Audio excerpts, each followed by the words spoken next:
Speaker. Mr. Speaker, the Prime Minister has claimed that he has delivered on his promise that if an EU job seeker has not found work within 6 months, they will be required to leave. A promise he made to JCB workers on the 28th of November 2014. However, in reply to my written question, number 17574 in December last year, the Immigration Minister admitted EU migrants can keep the status of a job seeker for longer than 6 months. So can the Home Secretary clarify who is right, the Prime Minister or the Immigration Minister? Well, I think Mr. Speaker, I think we can safely say that the Prime Minister is right, and in a few moments' time he will be able to hear precisely how the Prime Minister has set out that agenda in relation to welfare benefits. Siobhan McDonough. Mr. Speaker, I was proud to be able to join Housing for Women last week to celebrate the first anniversary of their operating the Women's Refuge in Merton, supporting 38 women and 45 children in 2015. Unfortunately, not all refugees are in the same position, with 30 closing over the last year, and with 42% of rape crisis centres not having money beyond next month. Can the Home Secretary do everything she can to ensure that no woman is forced to return home to a violent partner and possibly her death? Secretary. Well, the Honourable Lady, I remember the days when she and I both served on the Council of the London Borough of Merton, and I think took an interest then, and she continues to take an interest in this issue of domestic violence and support for the victims and survivors of domestic violence. Of course, the government has put extra money into refugees. We've been able to do that, and we have also been ensuring that we support money for various domestic violence services. This is a terrible crime, and we need to deal with it. Mike Wood. Thank you, Mr. Speaker. What assessment has been made about number of connections made by police forces to the child abuse images database since it launched? Minister. My honourable friend raises a very important issue of the child abuse image database, something that this government introduced and which is leading the world in terms of tackling indecent images of children online. We now have all 43 forces connected to the image database, and we are starting to see real results in protecting children. Ian Lavery. Where the police and fire and rescue services decide to amalgamate regionally, will the Minister give a guarantee that, were that to happen, that that is in any way, shape or form that they would allow the services that they provide to be either mutualised or indeed privatised? The whole reason for enabling police and crime commissioners to bring together policing and fire and rescue services is to be able to offer enhanced services, and in looking at a decision to be taken at a local level, a business case will have to be made for bringing them together. Order. Statement. The Prime Minister. Thank you, Mr. Speaker. Mr. Speaker, with permission, I'd like to make a statement on the agreement reached in Brussels last week. But first, let me say a word about the migration crisis, which was also discussed at the European Council. We agreed we needed to press ahead with strengthening the EU's external borders to ensure that non-refugees are returned promptly, and to back the new mission to disrupt the criminal gangs working between Greece and Turkey, who are putting so many people's lives at risk. I made that Britain will continue to contribute and will step up our contribution in all of these areas. Turning to Britain's place in Europe, Mr. Speaker, I've spent the last 9 months setting out the 4 areas where we need reform and meeting with all other 27 EU heads of state and government to reach an agreement that delivers concrete reforms in all 4 areas. Let me take each in turn. First, British jobs and British business depend on being able to trade with Europe on a level playing field. So we wanted new protections for our economy, to safeguard the pound, to promote our industries, including our financial services industries, to protect British taxpayers from the costs of problems in the Eurozone, and to ensure that we have a full say over the rules of the single market while remaining outside the Eurozone. And we got all of those things. We've not just permanently protected the pound and our right to keep it, but we've ensured that we cannot be discriminated against. Responsibility for supervising the financial stability of the UK will always remain in the hands of the Bank of England. We've ensured that British taxpayers will never be made to bail out countries in the Eurozone. We've made sure that the Eurozone cannot act as a bloc to undermine the integrity of the free trade single market. And we've guaranteed that British business will never face any discrimination for being outside the Eurozone. So, for example, our financial services firms, our #1 services export, employing over 1 million people, can never be forced to relocate inside the Eurozone if they want to undertake complex trades in euros just because they're based in the UK. And these protections are not just set out in a legally binding agreement. All 28 member states were also clear that the treaties would be changed to incorporate the protections for the UK as an economy that is inside the EU but outside the Eurozone. We also agreed a new mechanism to enable non-Eurozone countries to raise issue of concern, and we won the battle to ensure that this could be triggered by one country alone. Of course, Mr. Speaker, none of these protections would be available if we were to leave the EU. Second, we wanted commitments to make Europe more competitive, creating jobs and making British families more financially secure. Again, we got them. Europe will complete the single market in key areas that will really help Britain. In services, making it easier for thousands of UK service-based companies like IT firms to trade in Europe. In capital, so UK startups can access more sources of finance for their businesses. And in energy, allowing new suppliers into our energy market, meaning lower energy bills for families across the country. We have secured commitments to complete trade and investment agreements with the fastest growing and most dynamic economies around the world, including the USA, Japan and China, as well as our Commonwealth allies, India, New Zealand and Australia. These deals could add billions of pounds and thousands of jobs to our economy every year. And of course, they build on the deals we already have with 53 countries around the world, through which Britain has benefited from the negotiating muscle that comes from being part of the world's largest trading bloc.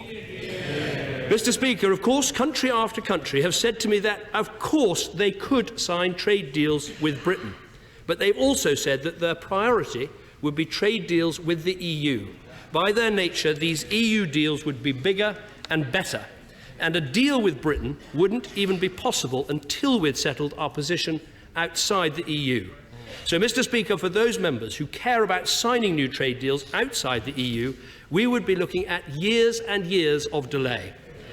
Last but by no means least on competitiveness, one of the biggest frustrations for British business is the red tape and bureaucracy. So we agreed there will now be targets to cut the total burden of EU regulation on business. This builds on the progress we've already made, with the Commission already cutting the number of new initiatives by 80%. And it means that the cost of EU red tape will be going down, not up. Of course, if we were to leave the EU but ultimately achieve a deal with full access to the single market like Norway, we would still be subject to all of the EU's regulation when selling into Europe, but with no say over the rules. As the former Europe spokesman for the Norwegian Conservative Party said, if you want to run Europe, you must be in Europe. If you want to be run by Europe, feel free to join Norway in the European Economic Area. Third, we wanted to reduce the very high level of migration from within the EU by preventing the abuse of free movement and preventing our welfare system from acting as a magnet for people to come to our country. After the hard work of the Home Secretary, we've secured new powers against criminals from other countries, including powers to stop them from coming here in the first place and powers to deport them if they are already here. We agreed longer re-entry bans for fraudsters and people who collude in sham marriages, and an end to the frankly ridiculous situation where EU nationals can avoid British immigration rules when bringing their families from outside the EU. Mr. Speaker, this agreement broke new ground with the European Council agreeing to reverse decisions from the European Court of Justice. We've also secured a breakthrough agreement for Britain to reduce the unnatural draw that our benefit system exerts across Europe. We've already made sure that EU migrants cannot claim the new unemployment benefit, universal credit, while looking for work. Those coming from the EU who haven't found work within 6 months can now be required to leave. And at this Council, we agreed that EU migrants working in Britain can be prevented from sending child benefit home at UK rates. This would apply first to new claimants and then to existing claimants from the start of 2020. And we also established a new emergency brake so that EU migrants will have to wait 4 years until they have full access to our benefits. Mr. Speaker, people said it was impossible to achieve real change in this area, and that a 4-year restriction on benefits was completely out of the question. And yet that is what we have done. And once activated, the emergency brake will be in place for 7 years. So if it begins next year, it will still be operating in 2024, and there will be people who won't be getting full benefits until 2028. Mr. Speaker, all along we have said people should not be able to come here and get access to our benefit system straight away. No more something for nothing, and that is what we have achieved. Now, Mr. Speaker, I'm sure the discussion about welfare and immigration will, I'm sure, be intense, but let me just make this point. No country outside the EU has agreed full access to the single market without accepting paying into the EU and accepting free movement. In addition, our new safeguards lapse if we vote to leave the EU, so we might end up with free movement but without these new protections. The fourth area where we wanted to make significant changes was to protect our country from further European political integration and to increase powers for our national parliament. Ever since we joined, Europe has been on the path to something called ever closer union. It means a political union. We have never liked it, we have never wanted it, and now Britain will be permanently and legally excluded from it. The text says that the treaties will be changed to make clear, and I quote, "The treaty references to ever closer union do not apply to the United Kingdom." So, Mr. Speaker, as a result of this negotiation, Britain can never be part of a European superstate. The Council also agreed that ever closer union, which has been referred to in previous judgments from the European Court of Justice, does not offer a legal basis for extending the scope of any provisions of the treaties or EU secondary legislation. Mr. Speaker, people used to talk about a multi-speed Europe. Now we have a clear agreement that not only are different countries able to travel at different speeds, but they are ultimately able to head to different destinations too. And I would argue that is a fundamental change in the way this organisation works. We've also strengthened the role of this House and all national parliaments. We've already passed a Referendum Act to make sure that no powers can be handed to Brussels without the explicit consent of the British people in a referendum. And now, if Brussels comes up with legislation we don't want, we can get together with other parliaments and block it with a red card. And we have a new mechanism, finally, to enforce the principle that, as far as possible, powers should sit here in Westminster, not in Brussels. So every year, the European Union now has to go through the powers they exercise and work out which are no longer needed and should be returned to nation states. In recent years, we've also seen attempts to bypass our opt-out on justice and home affairs by bringing forward legislation under a different label. For example, there are attempts to interfere with the way the UK authorities handle fraud. They were tried under the guise of EU budget legislation. The agreement at last week's Council ensures that this can never happen again. Mr. Speaker, the reforms we've secured will be legally binding in international law and will be deposited as a treaty at the UN. And they cannot be unpicked without the agreement of Britain and every other EU country. And as I've said, all 28 member states were also clear that the treaties would be changed to incorporate the protections for the UK as an economy outside the Eurozone and our permanent exclusion from ever closer union. Mr. Speaker, our special status means that Britain can have the best of both worlds. We will be in the parts of Europe that work for us, influencing the decisions that affect us, in the driving seat of the world's biggest single market, and with the ability to take action to keep our people safe. But we will be out of the parts of Europe that do not work for us, out of the euro, out of the Eurozone bailouts, out of the passport-free, no-borders Schengen area, and permanently and legally protected from ever being part of an ever-closer union. Of course, there is still more to do. I am the first to say that there are still many ways in which this organisation needs to improve, and the task of reforming Europe does not end with last week's agreement. But with the special status this settlement gives us, I do believe the time has come to fulfil another vital commitment this government made, and that is to hold a referendum. So, Mr.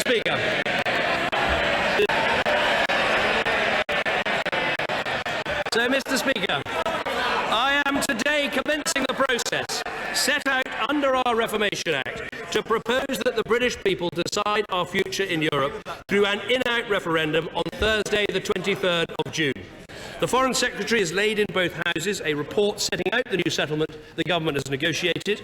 This fulfils the duty to publish information set out in Section 6 of the European Union Referendum Act, and as the Cabinet agreed on Saturday, the government's position will be to recommend that Britain remains in a reformed European Union. Now, Mr. Speaker, this is a vital decision for the future of our country, and I believe we should also be clear that it is a final decision. An idea has been put forward that if the country votes to leave, we could have a second renegotiation and perhaps another referendum. Mr. Speaker, I won't dwell on the irony that some people who want to vote to leave apparently want to use a leave vote to remain, but such an approach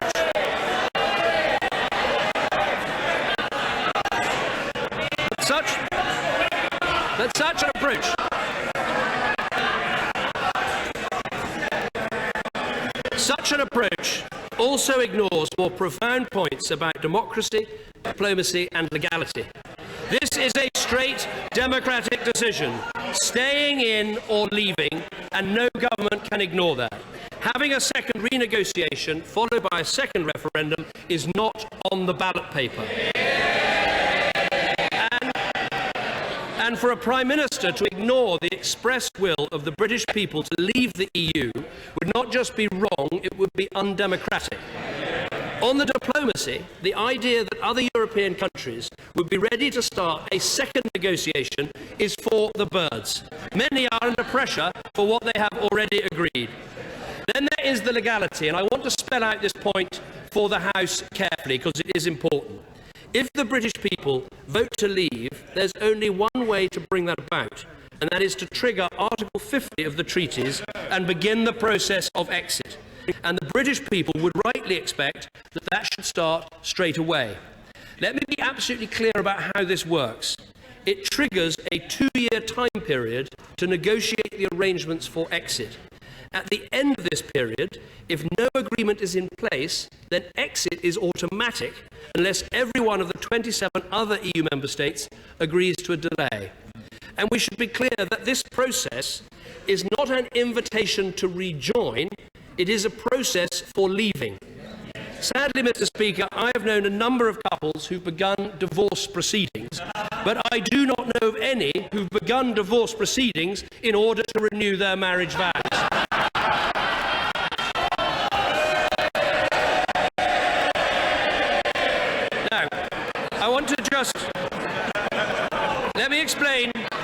I want to explain what happens with Section 50. We should also be clear what would happen if that deal to leave wasn't done within 2 years. Our current access to the single market would cease immediately after 2 years were up. Our current trade agreements with 53 countries around the world would lapse. This cannot be described as anything other than risk, uncertainty and a leap in the dark that could hurt working people in our country for years to come. And this is not some theoretical question. This is a real decision about people's lives. When it comes to people's jobs, it is simply not enough to say it will be all right on the night and we will work it out. And I believe that in the weeks to come, we need to properly face up to the economic consequences of a choice to leave. Mr. Speaker, I believe that Britain will be stronger, safer and better off by remaining in a reformed European Union. Stronger because we can play a leading role in one of the world's largest organisations from within, helping to make the big decisions on trade and security that determine our future. Safer because we can work with our European partners to fight cross-border crime and terrorism. And better off because British business will have full access to the free trade single market, bringing jobs, investment and lower prices. Mr. Speaker, there will be much debate about sovereignty, and rightly so. To me, what matters most is the power to get things done for our people, for our country and for our future. Leaving the EU may briefly make us feel more sovereign, but would it actually give us more power, more influence and a greater ability to get things done? If we leave the EU, will we have the power to stop our businesses being discriminated against? No. Will we have the power to insist that European countries share with us their border information so we know what terrorists and criminals are doing in Europe? No, we won't. Will we have more influence over the decisions that affect the prosperity and security of British families? No, we won't. We are a great country, and whatever choice we make, we will still be great. But I believe the choice is between being an even greater Britain inside a reformed EU or a great leap into the unknown. The challenges facing the West today are genuinely threatening.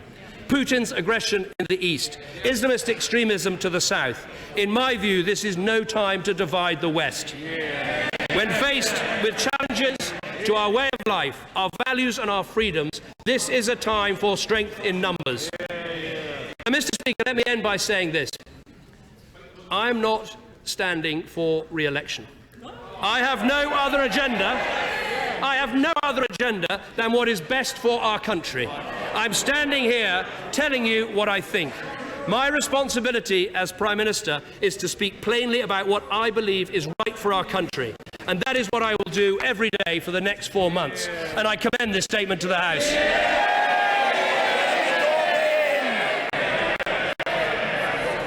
Thank you, Mr. Speaker. I would like to thank the Prime Minister for advance notice of this statement. It obviously took him a long time to write it because I only received it at 3:08 this afternoon. The people of Britain now face an historic choice on the 23rd of June on whether to remain part of the European Union or to leave. We welcome the fact that it is now in the hands of the people of this country to decide that issue. The Labour Party and the trade union movement are overwhelmingly for staying in because we believe that the European Union has brought investment, jobs and protection for workers, consumers and environment, and we're convinced that a vote to remain is in the best interests of the people. In the 21st century, Mr. Speaker, as a country and as a continent, and indeed as a human race, we face some challenging issues.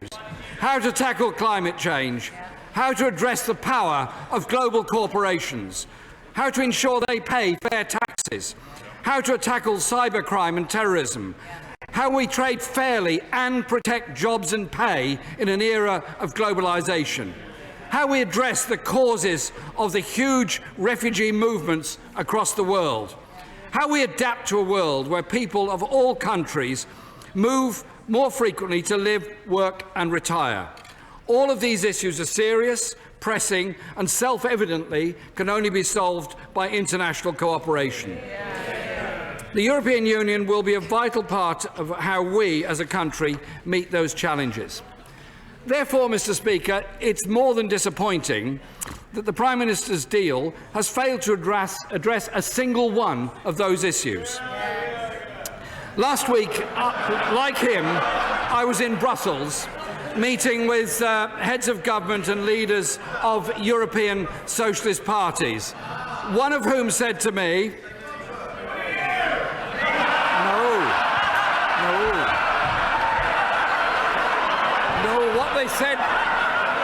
what they said, Mr. Speaker,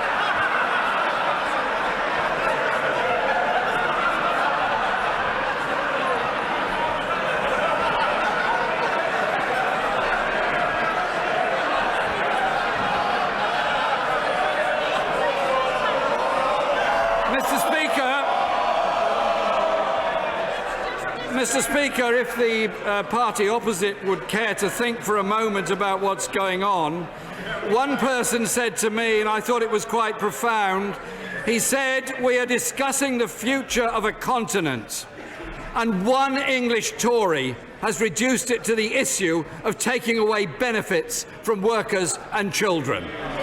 The reality, Mr. Speaker, is that this entire negotiation has not been about the challenges facing our continent, neither has it been about the issues facing the people of Britain. Indeed, Mr. Speaker, it's been a theatrical sideshow about trying to appease or failing to appease half of the Prime Minister's own Conservative Party. That's not to say that there haven't been some worthwhile changes. The red card system to strengthen the hands of national parliaments is something that we and these benches have long backed. Indeed, it was in the Labour manifesto for the last general election. It was not actually in the Conservative manifesto for the election, but we welcome a conversion where it takes place. We would also welcome the symbolic amendment on ever closer union. Britain's long-standing decision not to join the euro or Schengen has been settled and accepted a long time ago. But, Mr. Speaker, we see the influence of Tory party funders on the Prime Minister's special status, not for Britain, but for the City of London interests. It's the same incentive that caused his friend, the Chancellor of the Exchequer, to rush to Europe with an army of lawyers to oppose any regulation of the grotesque level of bankers' bonuses. It's necessary to protect the rights of non-Eurozone states, but not to undermine EU-wide efforts to regulate the financial sector, including the boardroom pocket stuffing in the City of London. Labour stands for a different approach. That's why our members of the European Parliament are opposing the dangerous elements of the very secretive transatlantic trade and investment partnership negotiations, which threaten to undermine national sovereignty, push the privatisation of public services, drive down standards for workers, consumers, environment and public health. Mr. Speaker, human rights ought to be part of that treaty. Indeed, I believe it should be a feature of all trade treaties. Then there is the so-called emergency brake. We support the principle of fair contribution to social security. However, does the evidence not back up the claim that in-work benefits are a significant draw for workers who come to Britain from the European Union? The changes the Prime Minister has secured do nothing to address the real challenges of low pay in Britain, undercutting of local wage rates and industry-wide pay agreements. They won't put a penny in the pockets of workers in Britain, nor will they stop the grotesque exploitation of many migrant workers or reduce inward migration to Britain. Will the Prime Minister tell us what discussions he had to get European rules in place to protect the going rate and to stop agencies bringing in cheap labour to undercut workers in Britain while exploiting the migrant force? Did he speak to other EU leaders about outlawing the so-called Swedish derogation from the Agency Workers Directive, which threatens to undermine one of the key achievements of the last Labour government by allowing unscrupulous employers to use temporary agency staff to undercut other workers? These would have been positive and worthwhile discussions to tackle low pay, reduce in-work benefit costs and protect workers. We must, on all sides, Mr. Speaker, be clear that Britain has benefited from migration, from EU workers coming in to work in our industry and in our public services to fill gaps. For example, the thousands of doctors and nurses who work in our National Health Service, saving lives every day they're at work. The European Union has delivered protection for workers in Britain. It was Labour that made sure that Britain's EU membership gave workers rights to minimum paid leave, protection on working time rights for agency workers, paid maternity and paternity leave, equal pay, anti-discrimination laws and protection for the workforce when companies change ownership. It was Labour, working in partnership with sister parties and unions across Europe, that made sure the Prime Minister's attempt to diminish workers' rights was kept off the agenda of these EU negotiations. Labour has supported moves to reduce child benefit to non-resident children as a reasonable amendment. However, we also welcome protection for existing migrants until 2020 so that families have stability of income. The Prime Minister's deal includes elements we welcome but others that concern us. But it's largely irrelevant to the choice facing the British people. Not one single element has a significant impact on the case we are making to stay in. We welcome the fact that the theatrical sideshow is over. so that we can now get on with making the real case which will be put by my friend, the member for West Hull and Hessel, who will be leading our campaign.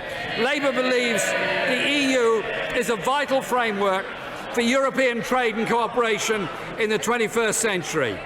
A vote to remain is in the interests of people, not only in what the EU delivers today, but as a framework through which we can achieve much more in the future. But to deliver these progressive reforms that I've referred to, we need to work with our partners in Europe to achieve them. Therefore, we must ensure that we remain a member. That's the case we're going to be making for a Europe that is socially cohesive, a Europe that shares the benefits of wealth and prosperity amongst all its citizens. That is the case we're making as the Labour Party, as the trade union movement in this country, and we look forward to that public debate. Prime Minister. Well, let me thank the right honourable gentleman for his contribution. Look, he and I disagree on many, many things about economic policy, about social policy, about welfare policy. Indeed, we even disagree about the approach we should take within Europe, as he's just demonstrated in his response. But we do both agree about one thing, which is that Britain should be in there fighting for a good deal for our country. I worry a little for the right honourable gentleman because he's going to be accused of all sorts of things, some of them fair, some of them unfair, but I fear that if he takes this course, he'll be accused of being a member of the establishment, and that would be the unfairest attack of all. What he said about the deal, let me make 2 points about why I think actually he should really welcome the deal. The first is that it does actually implement, as far as I can see, almost every pledge on Europe in the Labour manifesto, and I'm looking at the former leader. They've pledged to complete the single market. They pledged tougher budget discipline. They said, we will ensure EU rules protect the interests of non-Euro members. Absolutely right. And they went on and said this: people coming to Britain from the EU to look for work are expected to contribute to our economy and to our society, so we will secure reforms to immigration and social security rules. So I hope they will welcome the things in this agreement that we have. It also says, and I quote, we will... Well, look, I thought, we would work to strengthen... Well, I'm just reminding my new friends what they said at the election. They said this: we will work to strengthen the influence of national parliaments over European legislation by arguing for a red card mechanism for member states. Excellent, another thing that has been achieved. Where I think the right honourable gentleman was unfair is he said that this deal was really all about Britain and not about anyone else. I would point out the Slovakian Prime Minister has said, good, the myth about ever closer union has fallen. The Hungarian Prime Minister has said the UK managed to put an end to the practice of creeping power withdrawal from national member states. Romano Prodi, the former president of the Commission, said this: the real consequence of the summit is extraordinarily important. Brussels has officially enshrined a multi-speed Europe. So this is beneficial to Europe as well as to Britain. Where I disagree profoundly with the right honourable gentleman, is I think these trade deals are good for Britain, and the sooner we do the deal with America, the better. I think he's wrong about financial services. There are more people working in financial services in our country outside the City of London than inside the City of London. And crucially, what the single market means is that with one establishment in Britain, you can trade throughout the European Union. Lose that, and you'll see jobs going from Britain to other countries. Let me end on a note of consensus. Look, Labour government standing here, Conservative government standing here, we've all had our difficulties with Europe. We've all wanted to get the budget down. We've all wanted to get powers returned. We've all found, because of our love for this House of Commons and our love of British democracy, we sometimes find this process trying. But at the end of the day, we've always known when it comes to our economy and our prosperity and our security, we're better off fighting from the inside. Kenneth Clark. Will the Prime Minister agree, and sure he will, that if he refers to the continental press, he will see that he's demonstrated the influence of a British Prime Minister, as he's actually forced some concessions which are going to be quite difficult for fellow presidents and prime ministers to sell to their own political establishment. And does he agree with me that future generations will benefit from some of those concessions, particularly those on enlarging the single market, guaranteeing our access to parts of it, deregulating and actually engaging in major trade deals with outside? And does he also agree it is not the politics of fear to point out that those who advocate a no vote don't seem to know what a no vote means? And they continually imply that somehow all the benefits that flow from Europe in terms of jobs, investment and security will somehow continue to come here, and they have swept away the obligations that previous British governments have always accepted. No, well, I'm grateful for what my right honourable friend says. In terms of what, it's been interesting actually having a look at what some of the foreign newspapers have made of this. Let me just give you one example. The Spanish paper has said that British exceptionality reached new heights yesterday. No other country accumulates so many exceptions in Europe. I'm proud of the fact that actually we do have a different status in Europe, and that status has become more special with the changes that we've made. But I think the point my right honourable friend makes is absolutely right. Look, I recognise there are disadvantages from being in the European Union. I make no bones about that. But I can look the British people in the eye and say this is what it's going to be like if we stay in. It's going to be better because of the deal we've done. Now, the people who are advising us to leave, they've got to spell out what the consequences of leaving are. And I think the absolute lodestar here is this. No country has been able to get full access to the single market without accepting either paying into the EU or accepting free movement. Now, if you don't want to accept those two things, I think you have to start accepting you're not going to get as good a trade and business position as we have today. So people that want to leave have got to start making up their mind. Do you want a Norway deal? Do you want a Switzerland deal? Do you want a Canada deal? Frankly, I don't mind which deal you go for, but you've got to start telling people because they deserve an answer. Angus Robertson. Thank you very much. May I begin by thanking the Prime Minister for advance sight of his statement. The referendum choice before the electorate is a huge one which will define our relationship with the rest of Europe and indeed between the nations of the United Kingdom. Scotland is a European nation and the SNP is a pro-European party. We will campaign positively to remain within the EU. Hopefully the Prime Minister can confirm today that he will reject the tactics of Project Fear and make a positive case for remaining part of a reforming European Union. It is hugely important to be part of the largest market in the world and be able to influence its rules and laws.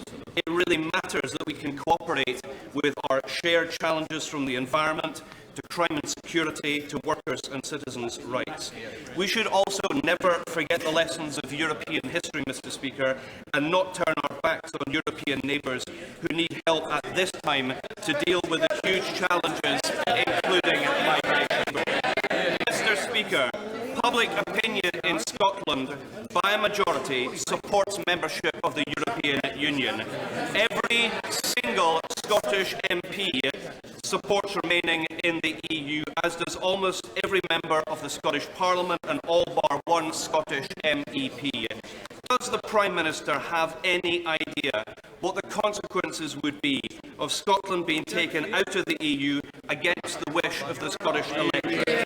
I want Scotland and the rest of the UK to remain within the European Union. However, if we are forced out of the EU, I am certain that public in Scotland will demand a referendum on Scottish independence, and we will protect our place in Europe. Well, first of all, I can confirm I will make, as I have done today, a positive case, a case based around Britain being stronger, Britain being safer, Britain being better off.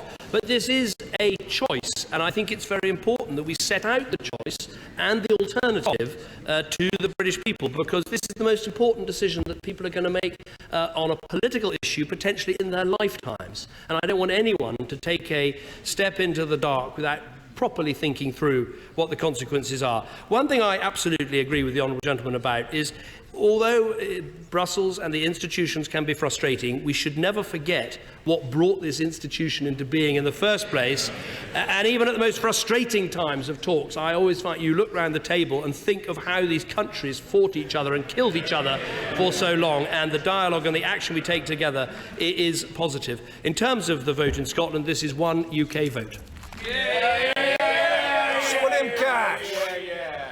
Speaker. My right honourable friend has just spoken about national parliaments, democracy and our sovereignty. In the Bloomberg speech, he made it clear that he regarded our national parliament as being the root of our democracy. Yesterday, he referred to the illusion of sovereignty. Will my right honourable friend please explain and repudiate that statement, specifically in relation to the question now before us, in relation to our Parliament and our democracy and the making of our laws, which at this moment in time, under the European Communities Act, are made by a majority vote of other countries, are introduced by an unelected commission and are enforced by a court of justice? Does he not accept the only way of getting out of that and returning our democracy is to leave the European Union? Well, first of all, I have huge respect for my honourable friend who has campaigned on this issue for many, many years, and I know the one thing that he will welcome is that we are now allowing the British people a choice on whether to stay in or leave the European Union. Let me confirm to him, yes, this Parliament is sovereign. We've chosen to join the European Union. We could choose to leave the European Union. Let me explain exactly what I meant by saying there would be, in many cases, the illusion of sovereignty. Let me take one issue. We now have safeguards so that British banks, British businesses cannot be discriminated against. If we stay in the European Union, they can't be discriminated against because we're not in the euro. Now, were we to leave, obviously we would not have that protection. They could discriminate against us. Frankly, I think they would discriminate against us. So therefore, in that way, we might feel more sovereign, but it would be an illusion of sovereignty because we wouldn't have the power to protect the businesses that create jobs and livelihoods in our country. Mr. Nick Clegg.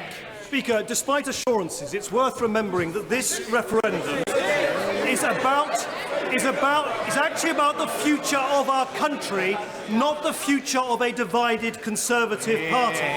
Now, would the Prime Minister agree with me that it's also not just about Britain's place in the European Union, but also Britain's place in the world? President Obama has been crystal clear that if Britain were to leave the European Union, it would weaken, not strengthen, the special relationship. The Indians, the Chinese are mystified that we're even risking exit from the European Union. Would he agree with me that if Britain in the future wants to stand tall in New Delhi, in Beijing, in Washington, in other global capitals, Britain must continue to stand tall in our own European neighbourhood? I think he is. I think the right honourable gentleman is right that we should make this decision ourselves as a sovereign nation and a sovereign people. But I think it is worth listening to our friends and listening to what they think is best for our country. And I have to say, in all the leaders and politicians I've met around the world, I can't think of any of our friends, not Australia, not New Zealand, not Canada, not America, who want us to leave the EU. The only person I can think who might want us to leave the EU is Vladimir Putin, and I don't think that is someone who's. As for what the right honourable gentleman and my former colleague said about the need for this referendum, I would make the slightly cheeky point that we are implementing the 2010 Lib Dem manifesto by holding it. Mr. Boris Johnson.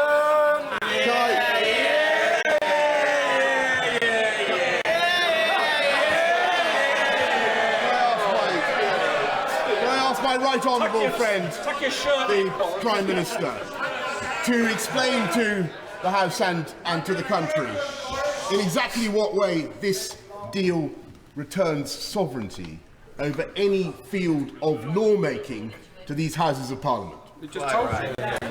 This deal brings back some welfare powers, it brings back some immigration powers, it brings back some bailout powers, but more than that, because it carves us forever out of ever closer union, it means that the ratchet of the European Court taking power away from this country cannot happen in future. And to those who worry, and people do worry, that somehow if we vote to remain in, the consequence could be more action in Brussels to try and change the arrangements we have a lock in this House of Commons. No power can be passed from Britain to Brussels without a referendum of the British people.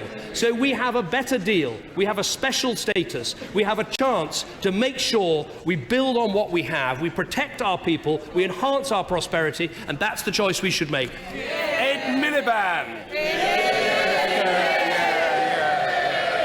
Mr. Speaker, let me thank the Prime Minister for quoting and indeed implementing parts of the 2015 Labour manifesto.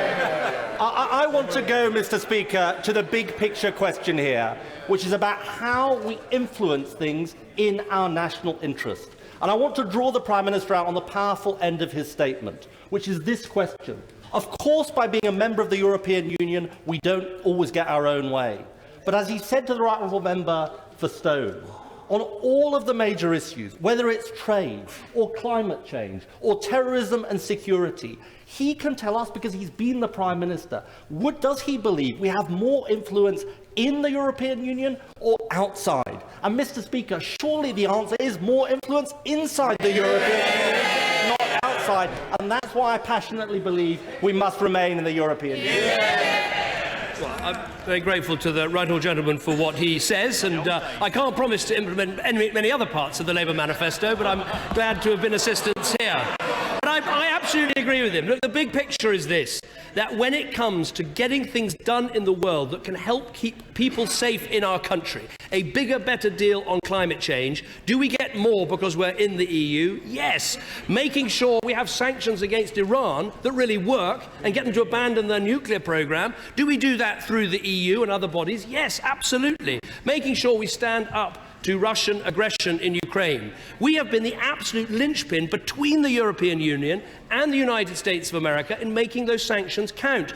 If we'd been outside the European Union during that period, we would have been waiting at the end of the phone to find out what the decisions were going to be. Instead, we were making them, we were driving them between Europe and America, and that's how we get things done for our people. Nadine Dorries. Mr. Speaker, according to the Guido Fawkes website today, there is a letter appearing in tomorrow's Times which has been written by a Chris Hopkins on behalf of organisations across the UK supposedly wishing for us to remain. Chris Hopkins is apparently a civil servant. Could the Prime Minister tell us who is Chris Hopkins, which department does he work for, and what authority does he have as a civil servant to campaign for the Remain lobby? I can answer very simply. He's a civil servant working in Number 10, and his authority comes from me. And he's doing an excellent job. And the reason is that this is not a free-for-all. The government has a clear view. The government's view is that we should remain in a reformed European Union, and the civil service is able to support the government in that role. Now, of course, members of Parliament, ministers, cabinet ministers are able to make their own decision, but the government is not holding back and hanging back from this. We have a full-throated view that we should put forward in front of the British people so they can make their choice.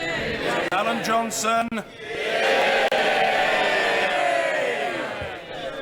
I'm tempted to ask if the Prime Minister thinks that blondes have more fun, but I will actually ask whether he remembers the analysis that his own government did in 2014 about the European arrest warrant and its conclusions that the European arrest warrant acts as a deterrent for offenders coming to this country.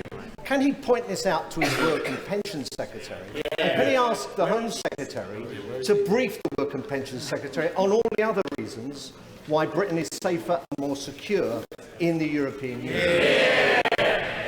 Well, I think the European arrest warrant is a good case in point. I think all of us who do have this concern about sovereignty and the rest of it had our concerns about the arrest warrant, but look at what's happened in practice. You know, when in 2005 terrorists tried to bomb our city for a second time, one of them escaped and was arrested and returned to Britain within weeks under European arrest warrant. Before that, it could have taken years.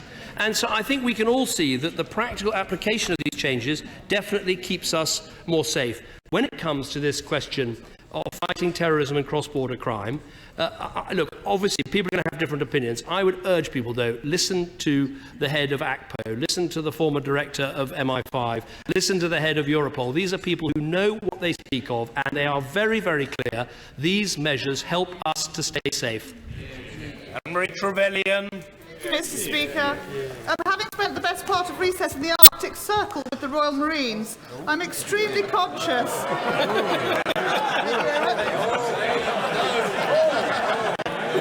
am extremely conscious of the need to ensure that everyone none of our serving military personnel will be able to cast their vote to leave or to remain in the forthcoming EU referendum, which the Prime Minister has worked so hard to get onto the statute books for us. Can the Prime Minister please confirm that every serving member of our armed forces, wherever they are in the world, will be entitled to vote, and can he guarantee that they will both receive their ballot papers in good time and confirm how we will ensure that everyone will be counted? Well, my honourable friend clearly had a more entertaining recess than I did, but I'm rather jealous. There were moments when I wished I was in the Arctic Circle, I can tell you. I believe that the arrangements are absolutely the same. The arrangements are absolutely the same as for a general election. We have now 4 months until the referendum, so I think there's plenty of time to put in place the arrangements that she seeks. Mr. Nigel Dodds. Mr. Speaker, I pay credit to the Prime Minister for delivering a referendum to the British people. I well remember the time he came to this House and argued against a referendum, but I'm glad he came round to supporting those of us who believed it was the right thing to do. He will know that we are extremely disappointed on these benches, that we don't have, as a result of his deal, the control over our sovereignty, over our borders, or over our finances. But he has said today in the statement, and I quote, "It is simply not enough for those on the Leave side to say that it will be all right on the night and we will work it out." So he wants definite facts. So on the issue of migrants coming to Britain, coming to the United Kingdom, when will they first begin to be eligible for some benefits? So don't tell us that he's going to work it out. Tell us today in this House, when are they first going to become eligible for any kind of benefit? Well, what we have is a phased approach so that over 4 years they get access to benefits, no access to benefits to start with, and full access only after 4 years. That is a huge advance. And if I compare that with the lack of certainty that we're being offered from people who want to leave, who can't tell us whether they favour a model like Norway or Switzerland, or whether they want a trade deal like Canada, or whether, as some do, just to reclaim a purely WTO position. We need to know the answer to that, because frankly it's only when we know that people can make a proper judgment about the security of staying in and the dangers of getting out. Mr. Ryan Patterson. Thank you, Mr. Speaker. Last week's decision requires treaty change to be both irreversible and legally binding. When will the ratification procedure begin?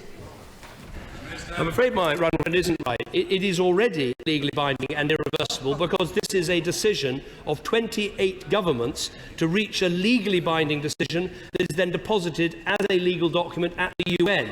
And so this can only be reversed if all 28 members, including the UK, were to come to a different decision. But the document sets out very clearly that in 2 specific areas, the changes that we need to the treaty on ever closer union and on safeguards for businesses and countries outside the Eurozone will be put into the treaty as well.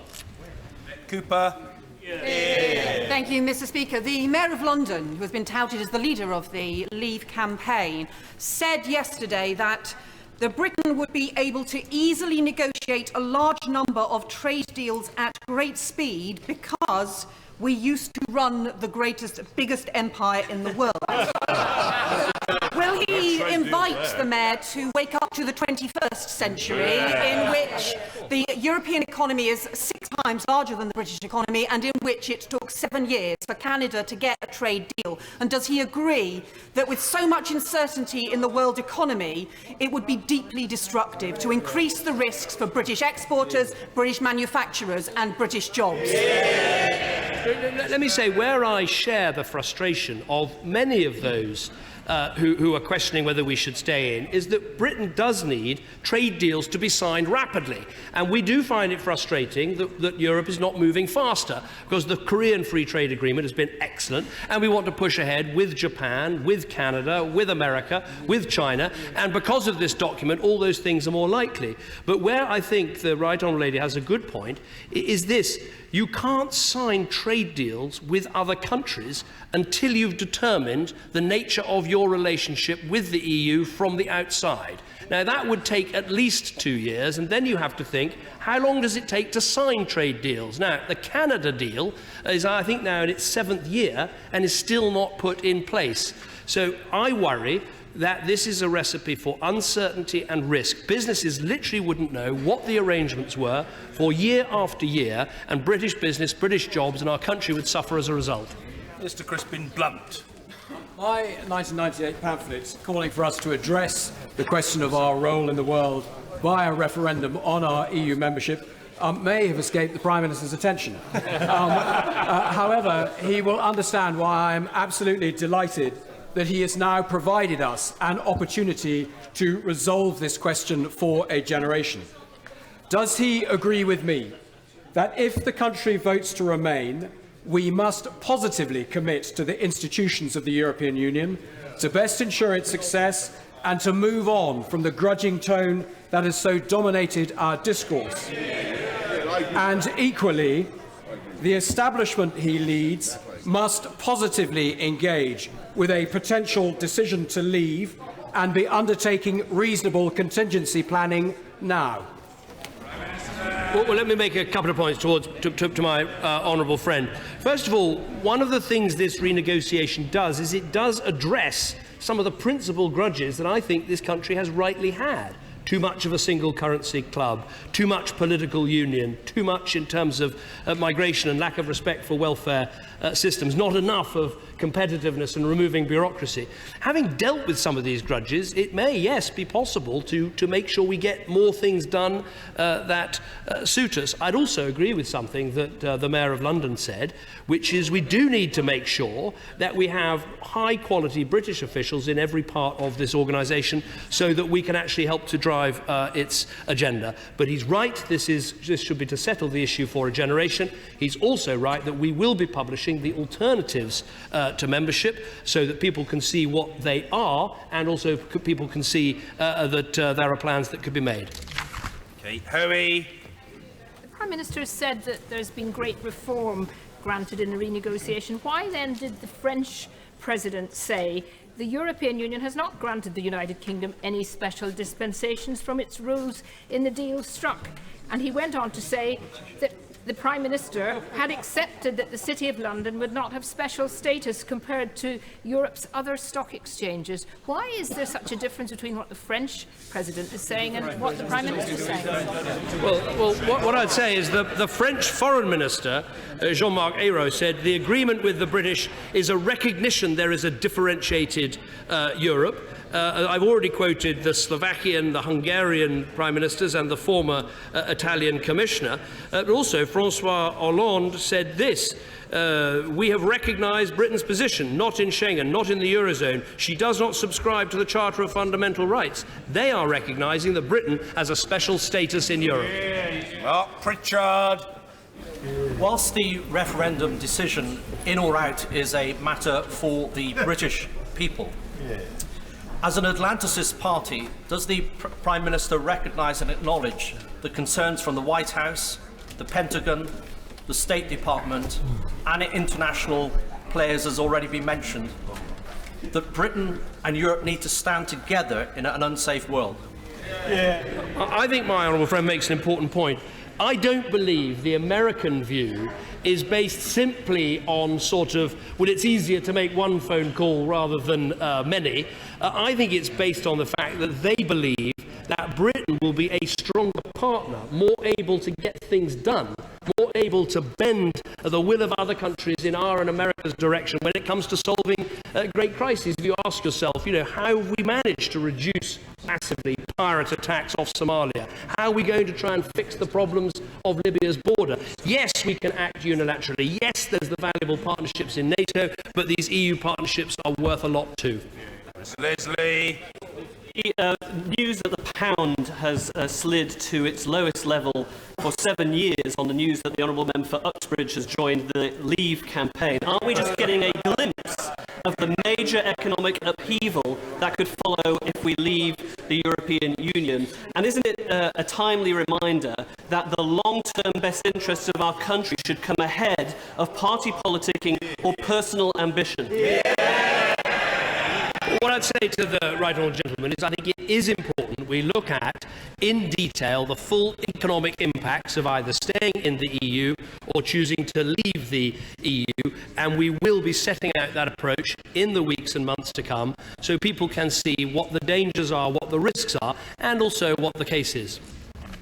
John Redwood. Don't the common agricultural, fishing and energy policies do damage to domestic producers and add to the colossal deficit we always run with the rest of the EU whilst running a trade surplus with the rest of the world? What can we do about these unfairnesses if we stay in the European Union? Well, we have made a lot of progress in recent years. The wine lakes and butter mountains of the past are a thing of the past. We've made big reforms to the common fisheries policy. And I would just, I know my right honourable friend studies these things very closely. Of course, while we have a deficit with the EU on goods, we have a substantial surplus when it comes to services, and we have to think about the future and how we safeguard those services industries, as well as making sure our position in the single market is open. Ms. Kendall. Opening up EU markets in areas like energy and digital services could create hundreds of thousands of jobs in future. Does the Prime Minister agree that remaining part of the EU will give the UK a strong voice in making sure the completion of that single market happens and get the best deal for British businesses and jobs? Yeah. Well, I think the Honourable Lady makes an important point, which is not only that Britain is a strong voice in the EU to get these single markets completed, and the declaration on competitiveness from the EU Commission is worth reading, but also I think this is an important point. If we weren't there, not only would the EU continue to exist and have a very big impact on our lives, well, I think it would probably head in a very different and more protectionist direction. And that would actually affect us in many ways quite badly. Dr. Liam Fox. Thank you, Mr. Speaker. My right honourable friend will no doubt have been deluged with advice on EU law during his negotiation. So on the subject of ever closer union, can he give us an example, a concrete example of a single ECJ case that would have had a different outcome if the measures he agreed last week had been in place at the time? Well, the ever closer union has been mentioned in a series of judgments by the European Court of Justice, and there are two things in what we have agreed that I think will have an impact. Obviously, the most eye-catching is the fact, and I quote from paragraph 1 on page 10, is that the substance of these agreements will be incorporated in the treaties at the time of their next revision and will make clear that the references to ever closer union do not apply to the United Kingdom. That is obviously a carve-out for us, but in many ways as significant, and something that many other countries didn't want, is the next paragraph that says the references in the treaties and the preambles of creating an ever closer union do not offer a legal basis for extending the scope of any provision of the treaties or of EU secondary legislation. This redefinition of ever closer union, I think, is really quite a fundamental change to the way this organisation has worked. One way to think of it is that there have been two threats to our sovereignty. One from treaty change passing powers from Britain to Brussels. Can't happen now because of our lock. The second one is using terms like the ever closer union to make sure that the EU grows its powers. Can't be done. Now we've got this change. One of the reasons why this deal took whatever it was, 40 hours and all-night negotiations, is not everybody likes this. It's not meaningless words. It's words that mean something, that matter, that make a difference, and that's why I was so determined to secure them. Mr. Alex Salmond. The Prime Minister was elected on 37% of the vote, which means that even if half these people are to vote in, then this referendum can only be won on the basis of people who voted Labour, SNP, Liberal, Plaid Cymru and Green. Now, isn't it a reasonable supposition that these people will be more interested in a positive articulation of the case for Europe than the factional arguments of the Conservative Party, entertaining though they are? When is the Prime Minister going to put forward that case, that positive case for Europe? I don't want to upset the right honourable gentleman because I'm hoping he's going to be supportive. But look, I would say in the speech that I've made today, I've set out a positive case. Yes, it is the case of someone who is Eurosceptical in the genuine sense. I'm sceptical about all organisations, about all engagements. We should always question whether organisations work for us and be doubtful about these things. That's what being sceptical means. So yes, I come at this from someone who has their doubts about Brussels and doubts about the EU, but I have an absolutely clear eye about what is best for Britain. Now, if others want to argue this from a more positive stance about the nature of the EU, fine, go for it. It's up to everyone to make their own case, but I'm going to make my case in a clear-eyed determination of what is in Britain's interest, and I think I did that today. Mr. David Davis. The Prime Minister centred much of this renegotiation on immigration. So can he tell the House, in his estimation, by how much the welfare changes will reduce immigration from the EU in the coming year? Well, I think anyone who looks at this, who knows that at the moment you can come from the EU and get up to £10,000 in in-work welfare benefits in the first year, knows that that is a big incentive to come to Britain. And many people said we'd never be able to get changes to in-work benefits. We have got those changes, and as I said, if we pass this legislation, we're then going to see in 2017 a 7-year period up to 2024 when we're going to be restricting these welfare claims. That, plus all the changes that the Home Secretary helped to secure, in many cases reversing ECJ judgments, they actually restore to our country powers over welfare and powers over immigration that can make a real difference. Al Williams. Speaker, Plaid Cymru supports our membership. We also support further reform, and we will campaign accordingly. Were we to leave, what would happen to measures such as convergence funding, which has provided large amounts of money for the poorer areas of West Wales and the valleys? Well, I think the short answer to the honourable gentleman is if we were to leave the EU, then we wouldn't be able to get those funds, which have made a big difference in parts of Wales, in parts of England, for instance, in Cornwall, and in other parts of our country. I also think, look, I'm someone who wants to keep the EU budget down, and we achieved that historic decision to cut it. But I think we should be frank that actually some of the work that the EU has done in poorer countries in other parts of the EU has actually helped those economies to grow. They are all customers of ours, and so whether it's Bulgaria or Romania or Greece or wherever, actually their economic development is in our interests. And Maine. In January, I put down a bill to try and protect our children from flammable costumes and children going up in flames. I pulled the bill this month because after discussions with BIS, their officials told me this is a harmonised piece of legislation. Thousands of directives are spewed out from Brussels every year that this government has to comply with. Therefore, I pulled my bill. We cannot even protect our own children on something as fundamental as this because we do not have the control without the permission of Brussels. Well, I'll look very carefully at the case my honourable friend says, because I know these things can be frustrating. Actually, in the area of foam-filled furniture and foam-filled mattresses, we've actually taken steps over and above what other EU countries have done, which has kept our own people safer. The other thing I'd say, because a lot of different figures are bandied around about this, but if she looks at the House of Commons Library, far from being the very high figures quoted by some, it's much more like 13, 14 or 15% of laws that come to us from this direction. Tim Farron. Thank you, Mr. Speaker. Can I commend the Prime Minister for his statement and congratulate him on successfully persuading his European counterparts to sign up to the renegotiation.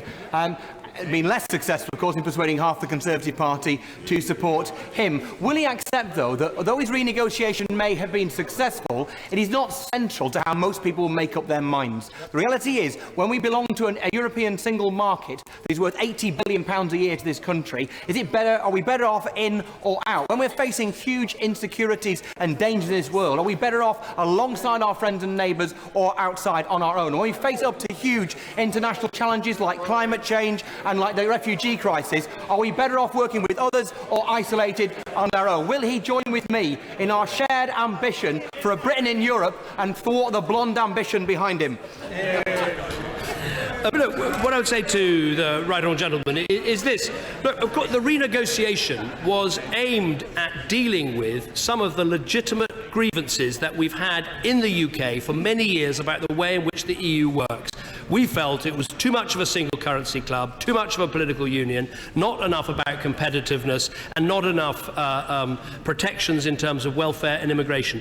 I believe this renegotiation and this agreement goes a long way to dealing with each of those problems. Now is the time, as he says, for the even bigger argument about the future of our country and what sort of country we want to live in for ourselves, our children and grandchildren. It is a huge issue, and I think the points he makes about Britain being strong in the world and able to get things done, I would argue our membership of NATO matters, our membership of the UN matters, but our membership of the EU also gives us force and power to get things done in the world.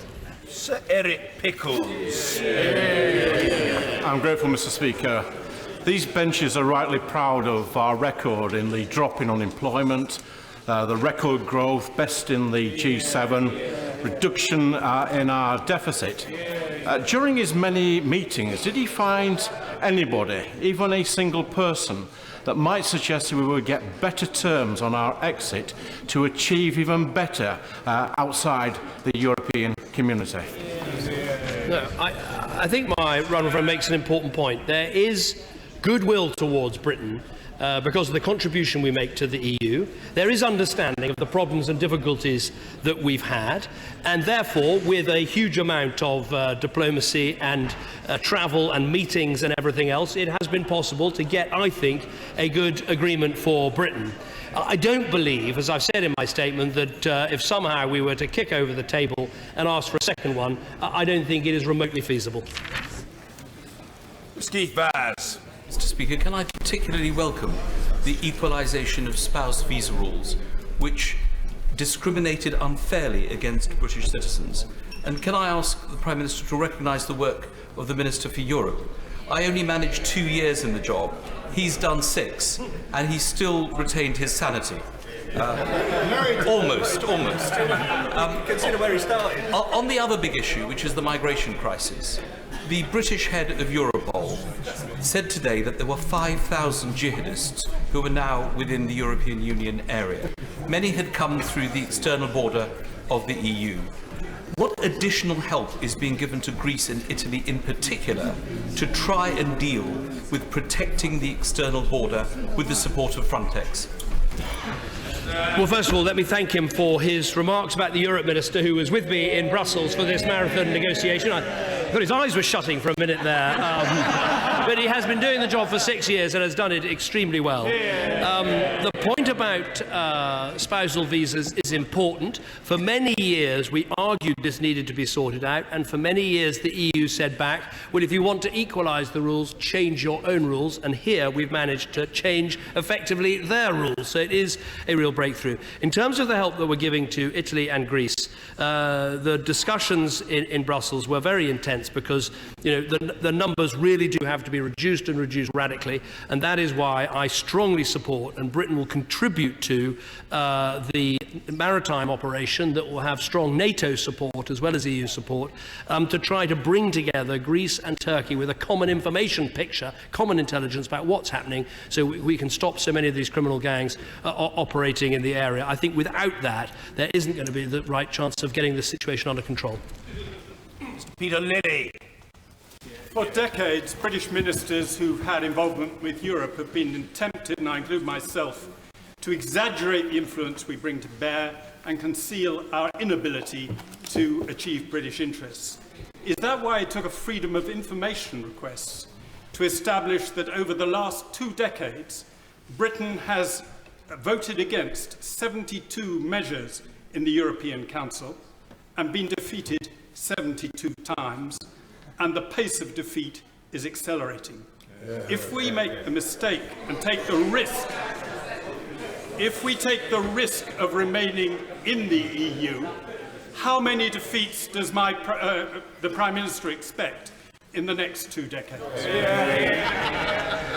I don't for 1 minute underestimate the frustrations and the challenges of being a member of this organisation. There are challenges and frustrations. The research that I've seen, and perhaps I'll write to him with a copy of it, is actually deep analysis of whether a country achieves its position. Actually, I think shows that Britain does in 90% of cases, which even, I think, outranks the Germans. And I've seen for myself, when we work hard and form alliances, we can get things done. But the other point I'd make to my right honourable friend is this. If we're outside the single market, the same countries, but without us, will write the rules. We will then have to comply with them when we sell into Europe, and we'll have absolutely no say over what they are. That, to me, is the illusion of sovereignty rather than real sovereignty. Gisela Stewart. Speaker, I accept the symbolism of removing the phrase ever closer union.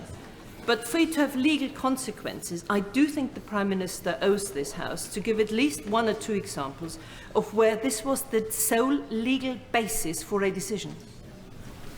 Well, I'm very happy to write to the Honourable Lady because it's been used in a whole series of cases, these words, and that's why it was so hard fought. But I'm very happy to write to her with the details. Mr Bernard Jenkins. Thank you, Mr Speaker. On the question of Article 50, can I first point out to my right honourable friend that Article 50 didn't exist in the treaties until the Lisbon Treaty, which my right honourable friend used to oppose and now he agrees with.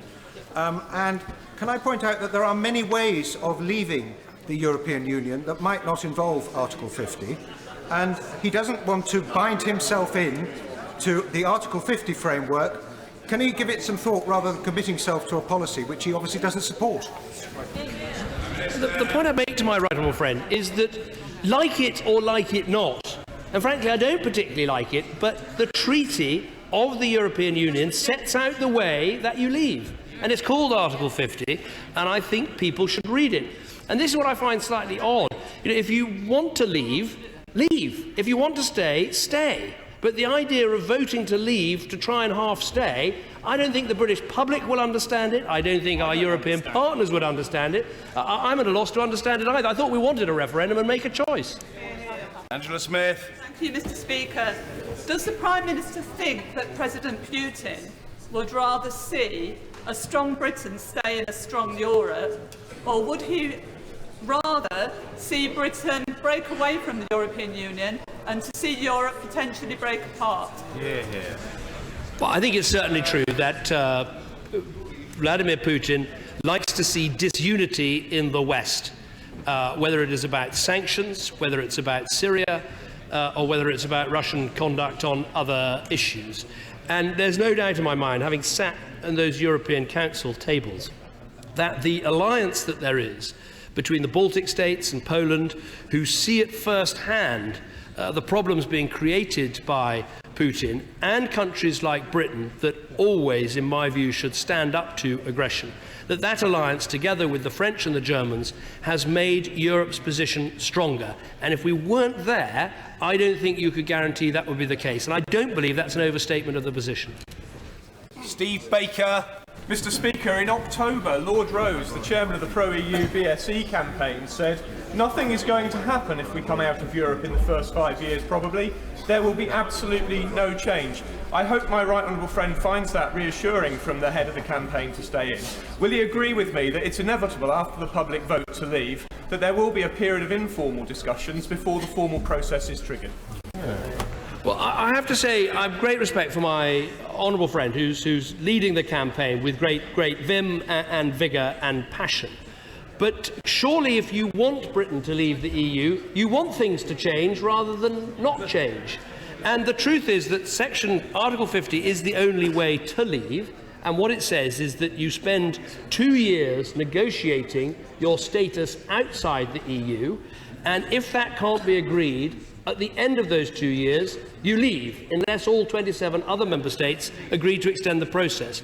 On leaving, if you haven't got a deal, you don't know what your relationship is with the single market, you don't know what your relationship is with the 53 countries covered by the trading deals, you don't really know very much. Now, my argument is, don't take that risk. Stay in a reformed European Union. What I think the Leave campaign will have to do at some stage is explain what it is that you want once you've left. Dr Alistair MacDonald. Thank you very much, Mr Speaker. And could I thank the Prime Minister for his detailed statement. But does he accept that with Ireland and Britain so closely connected economically and living, as it were, in each other's shadow, that a UK exit from the European Union would have particular implications for Ireland North and South?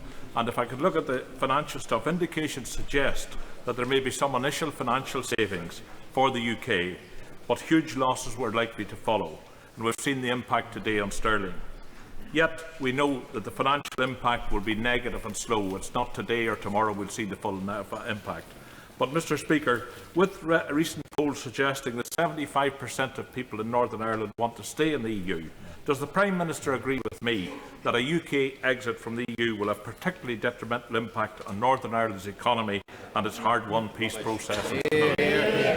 Well, first of all, let me pay tribute and thanks to the Taoiseach, the leader of the Republic, who was probably one of the strongest voices in support of Britain's renegotiation and in making sure we achieved a good settlement. In terms of Northern Ireland, everyone in Northern Ireland will have a vote. Every vote counts the same, and I would urge people to exercise their democratic right. I look forward to going to Northern Ireland as part of the campaign to talk directly to people about why I believe we should stay. Sir Alan Hazelhurst.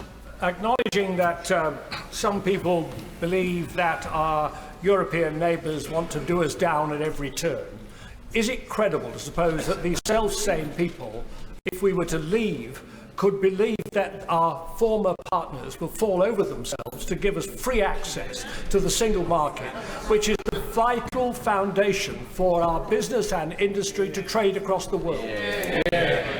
No, I think my honourable friend makes an important point. I mean, and I feel that very deeply, because having tried to build up the goodwill for a special status for Britain within the EU, which is what we've achieved, I don't believe that goodwill would in any way be there were we to decide to leave. And so I think he makes a very good point, and that's why the safe option, the certain option, the option without risk is to stay in the reformed EU rather than to take this leap in the dark. Pat McFadden. As the Prime Minister outlines the potentially grave consequences for the UK of leaving in terms of our economy and our security, we can perhaps all reflect on the wisdom of the leadership decisions that led us to be facing those consequences in a few months' time. The side that want to leave have put sovereignty and control at the heart of their argument.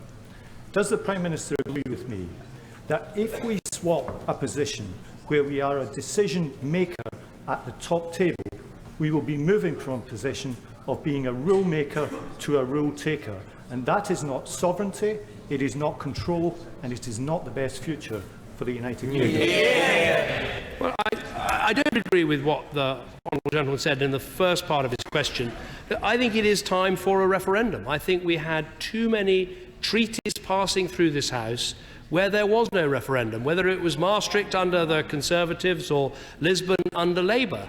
And I think that sapped people's faith in our democracy and in our accountability. I particularly remember the moment when Tony Blair stood here and said, let battle be joined and all the rest of it, and we really thought a referendum was coming, and then it was taken away. So it's right to have this referendum, and we shouldn't be frightened of asking the people and trusting the people.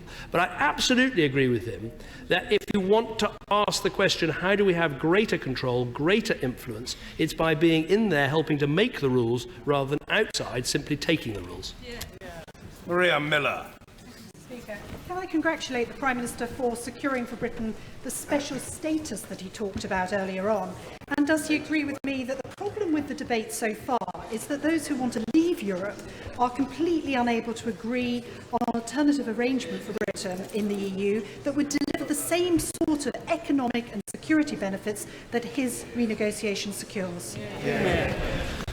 No, I think my honourable friend makes an important point. I mean, what today's discussions, I think, have revealed is not only is there not agreement about what Britain's future looks like outside the EU, but there isn't actually agreement about whether we really should leave, some people wanting to vote leave in the hope of a different deal, and then there isn't really agreement about how we should leave, whether it's via Article 50 or whether there is some other process that can be followed. I'm absolutely clear the only way of leaving is through Article 50. There is no second renegotiation, there is no second referendum. The choice is in or out, and I think we now need to move to the debate about what those things really mean.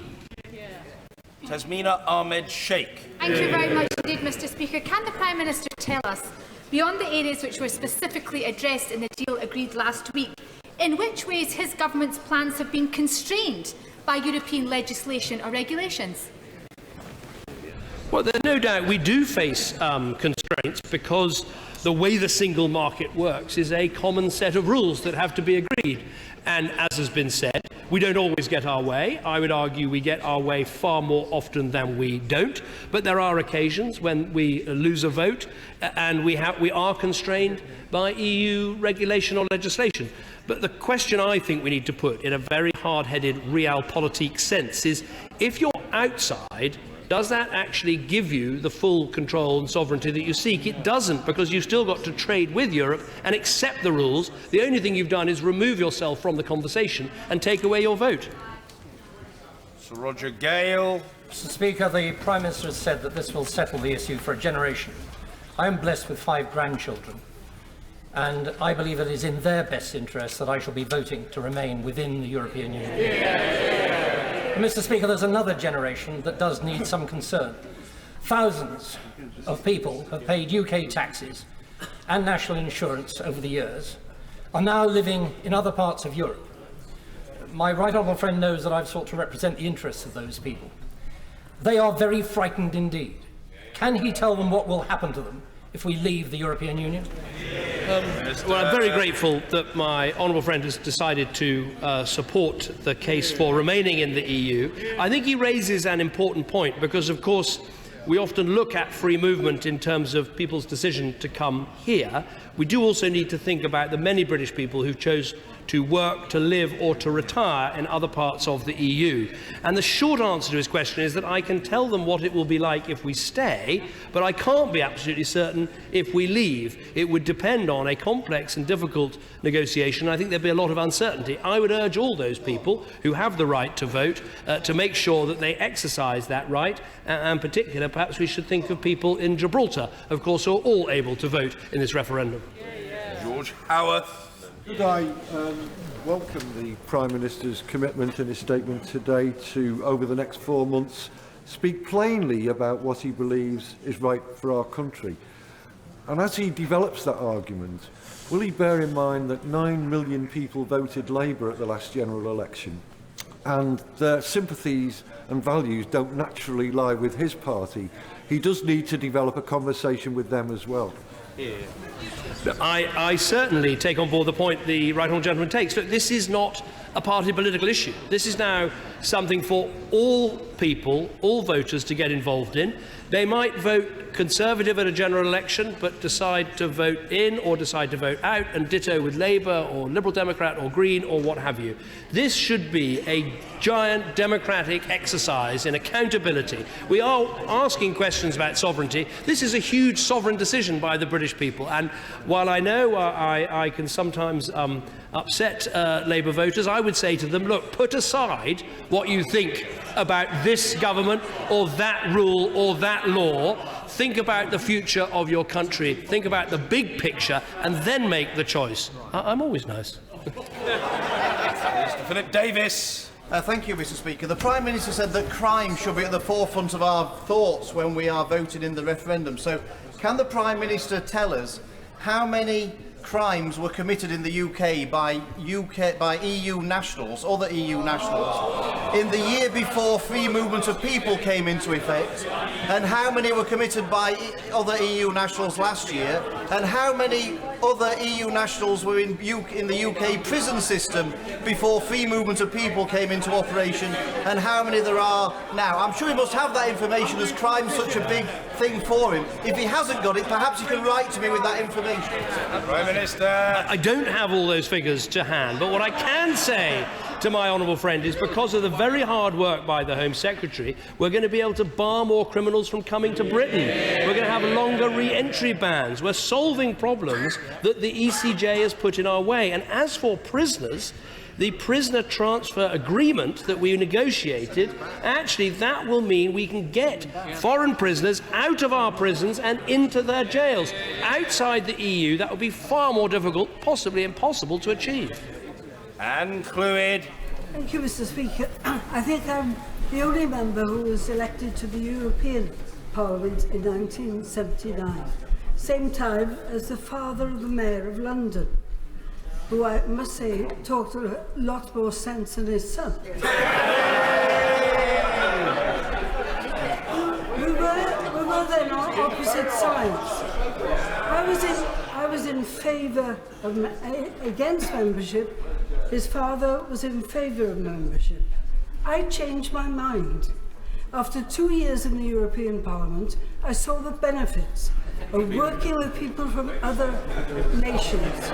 We were talking about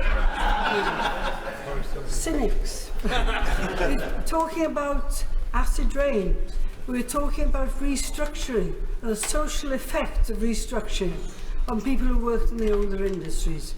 I've gained enormously from working with people from other nationalities, and I hope the Prime Minister will emphasise again and again the importance of internationalism.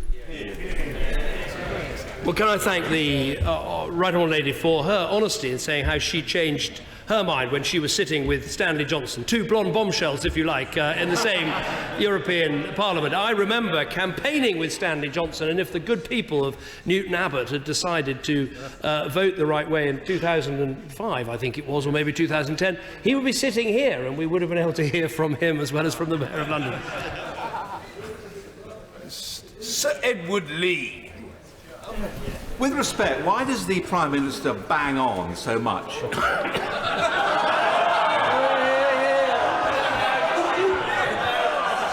So much about East European migration. After all, the Poles have a wonderful record in this country of coming here, not for benefits, but to work hard to integrate. Isn't it much more worrying the millions pouring into Europe from North Africa and the Middle East?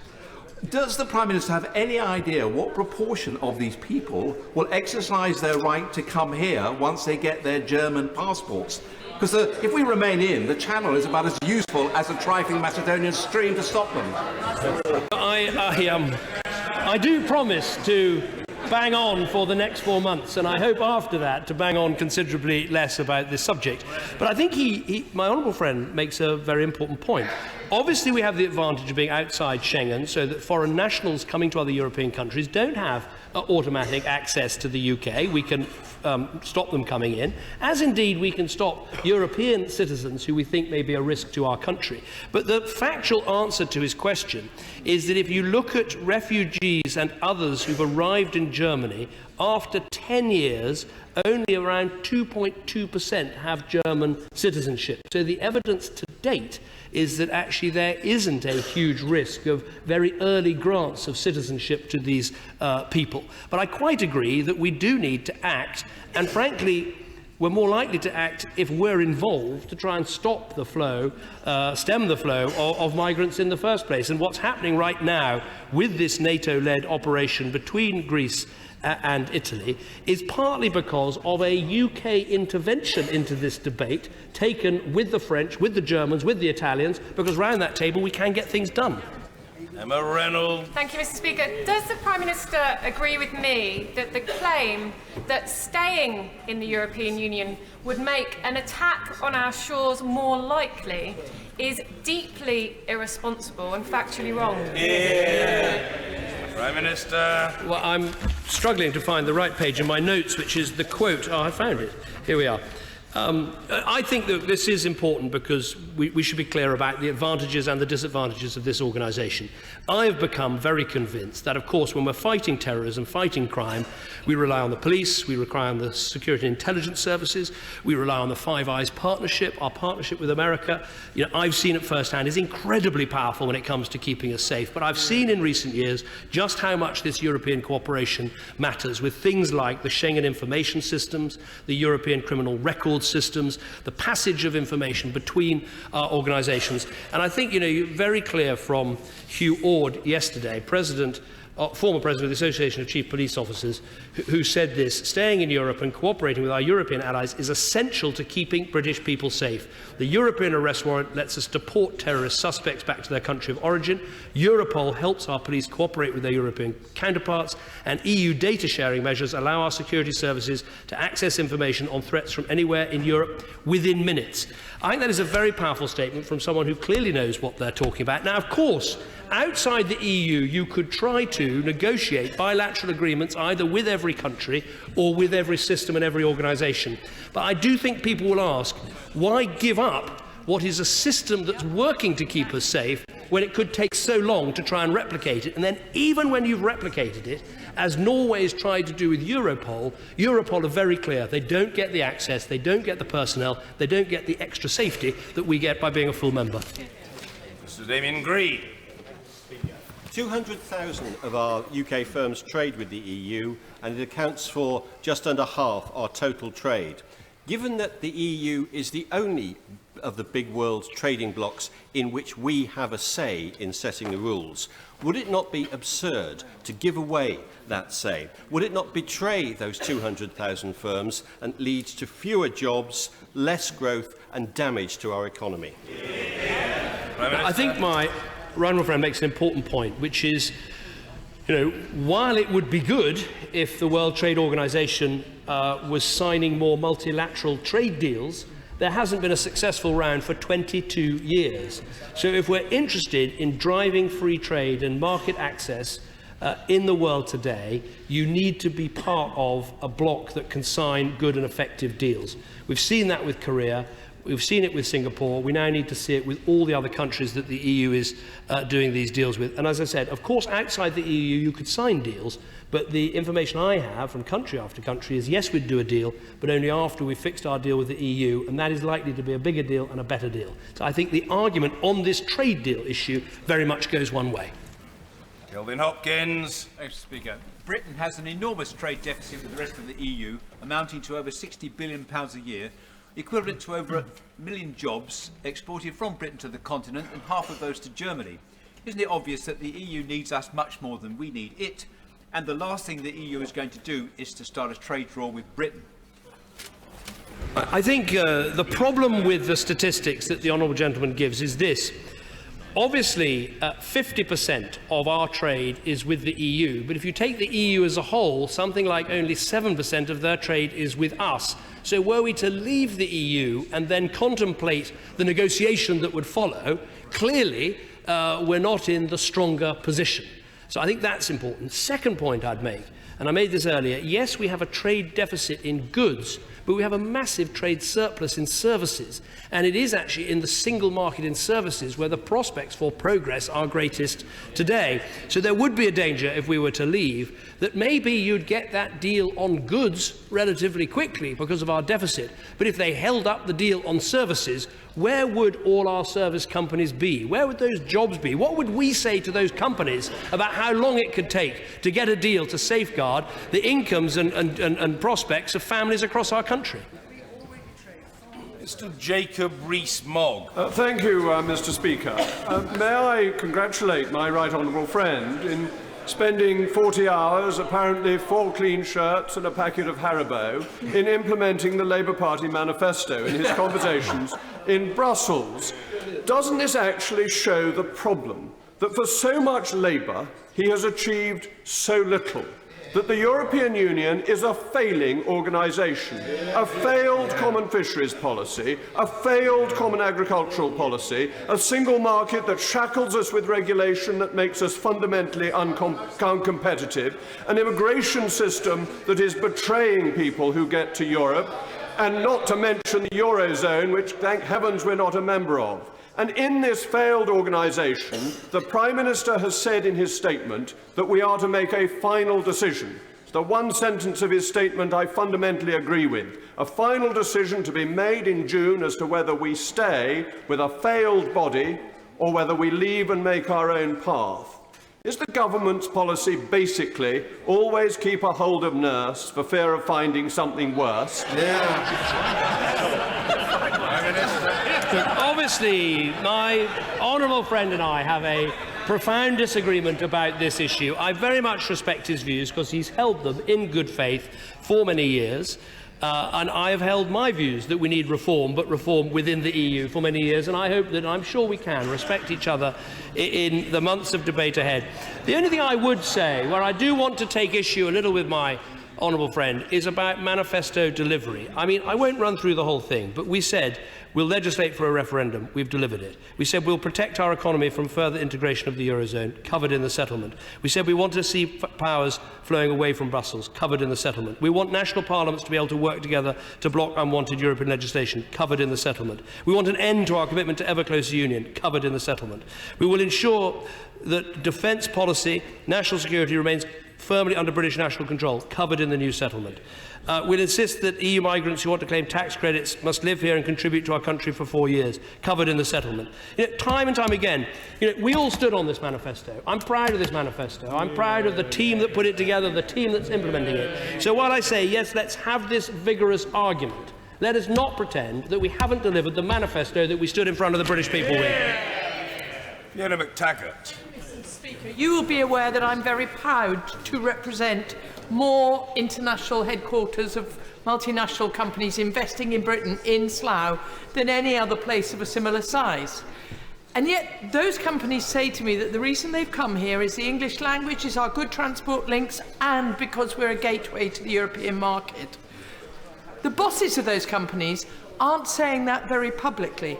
And I would invite the Prime Minister during this election campaign to encourage them to talk to those people whose jobs depend on that investment, to say what would happen if we left Europe, because they tell me they would leave Britain. No, I'm certainly having that conversation. My message to businesses is, if you have a view, make sure you tell people and talk to your customers, talk to your suppliers, but above all, talk to your employees and your staff and your colleagues, because this issue is so important. Now, I think the truth is that the business voice, large and small, is very much in favour of Britain staying. Many of them have said actually quite generous things about this renegotiation because they recognise the dangers, particularly in the area of safeguarding ourselves against discrimination because we're not in the euro. And given that, I hope that business and enterprise will speak clearly in the next 4 months. Mr. Andrew Tyree. Much of the protection of the euro outs in this agreement rests on a safeguard mechanism it's set out in Annex 2. But this requires nothing, as far as I can tell, nothing more than that a discussion be held about the UK's concerns at ECOFIN, not even the European Council.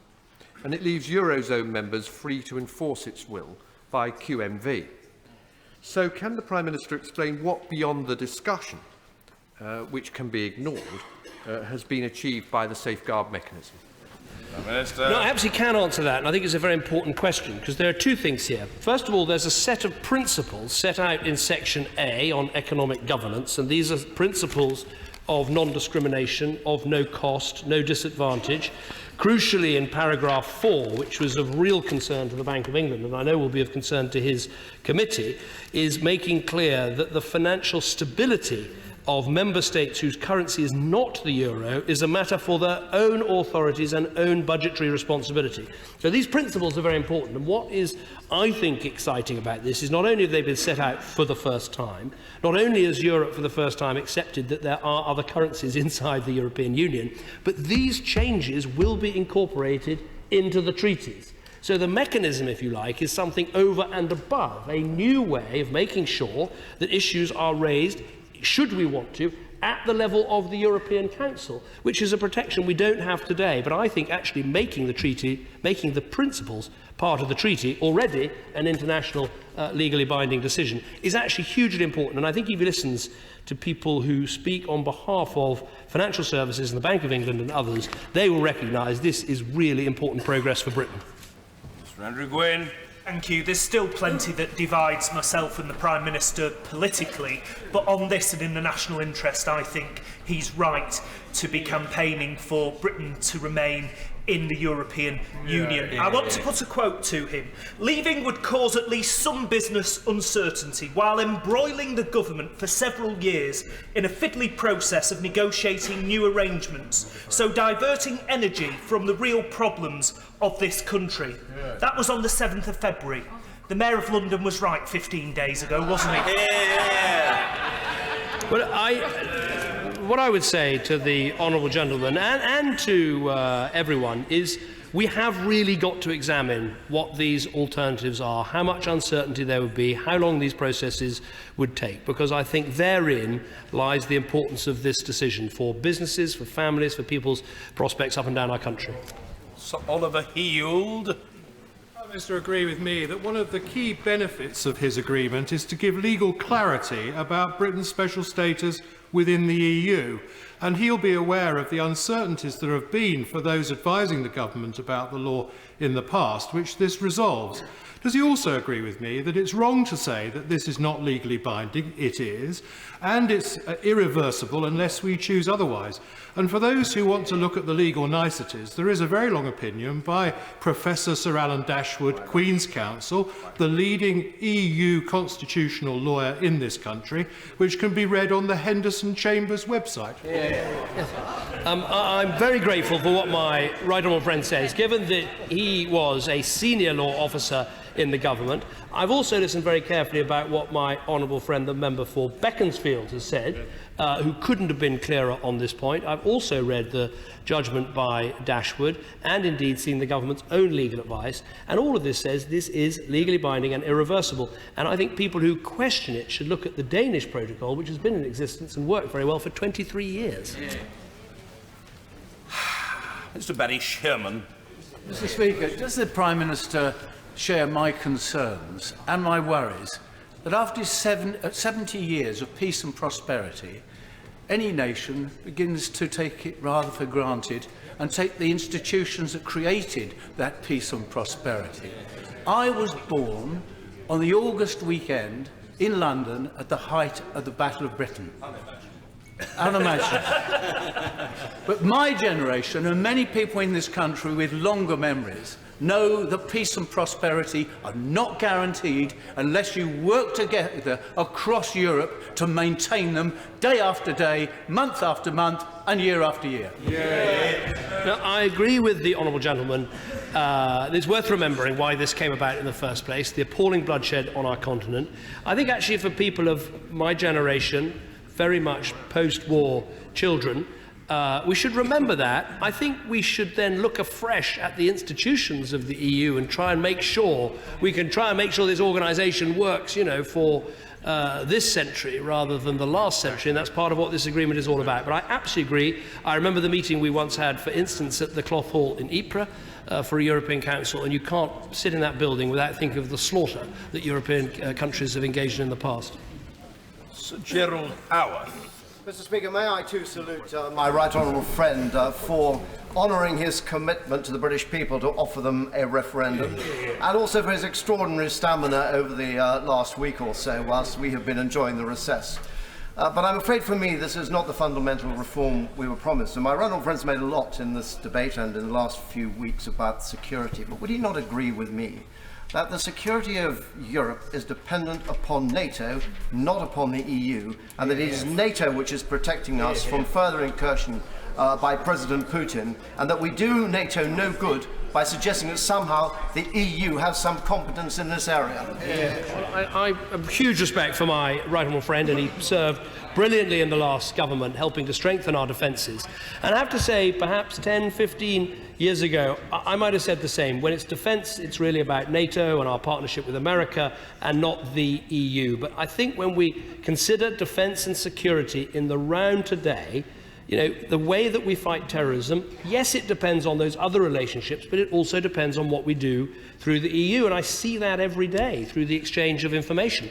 Just take, for example, the agreement we reached also at this council to make sure that there's a strong NATO mission to try and help the situation between Greece and Turkey. Now, it's a NATO mission, backing up his point.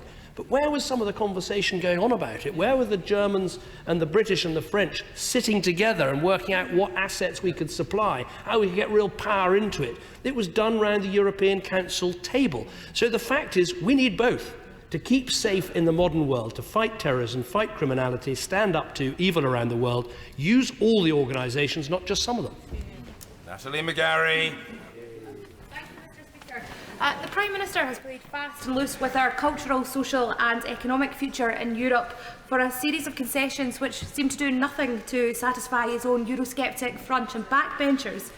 Will the Prime Minister now guarantee that his government's case for remaining in the EU will stop appeasing them and will instead focus on the many positives of the EU, counteract the Leave campaign's narrow negative focus on immigration and commit to ensuring that the public has sufficient information to make a positive, informed choice? Well, we'll certainly be fighting a very positive campaign, and in that campaign there's a series of documents, some of which were mandated actually by the other place when they amended the referendum bill. So we need to set out the alternatives to membership, we need to set out the rights and obligations, the things that you get out of and the obligations you have in the EU. We'll be talking about the economic case. So yes, all of those issues, and I would say to those interested in some of the cultural or educational arguments, come forward too. I think we need a strong voice from universities. They've got a lot to say about this issue. They get a lot out of Europe, and cultural organisations should be speaking out too. Nick Herbert. Thank you very much, Mr. Speaker. Would my right honourable friend agree with me that when this country, in our national interest, makes an international agreement of any kind, it may involve a loss of sovereignty? That may be the case through any trade deal, through trading under WTO rules, and indeed on the single most important issue that this House of Commons could take, which is whether or not to engage in military action. We are treaty-bound by NATO to go to the defence under Article 5 of a country, a fellow member, under armed attack. And that obliges us. In that sense, we have lost sovereignty. We have lost sovereignty because we believe it is in the interests of the country to enter that agreement and has made us safer. If the claim of sovereignty and the loss of sovereignty were the trump card, would it not in fact be the case that all of those international agreements would have to be torn up? No, I think my honourable friend makes a very important point. If your only determination was never to cede any technical sovereignty, you'd never join any of these organisations, or indeed, nor would you do a trade deal, nor would you probably be a member of the UN or the IMF or the World Bank. So therefore, the question really is what maximises our power and influence and ability to get things done. And there, as the Transport Secretary put it so brilliantly at the Cabinet meeting, is, you know, I'd love to live in utopia, but I expect the EU would probably be there too, i.e.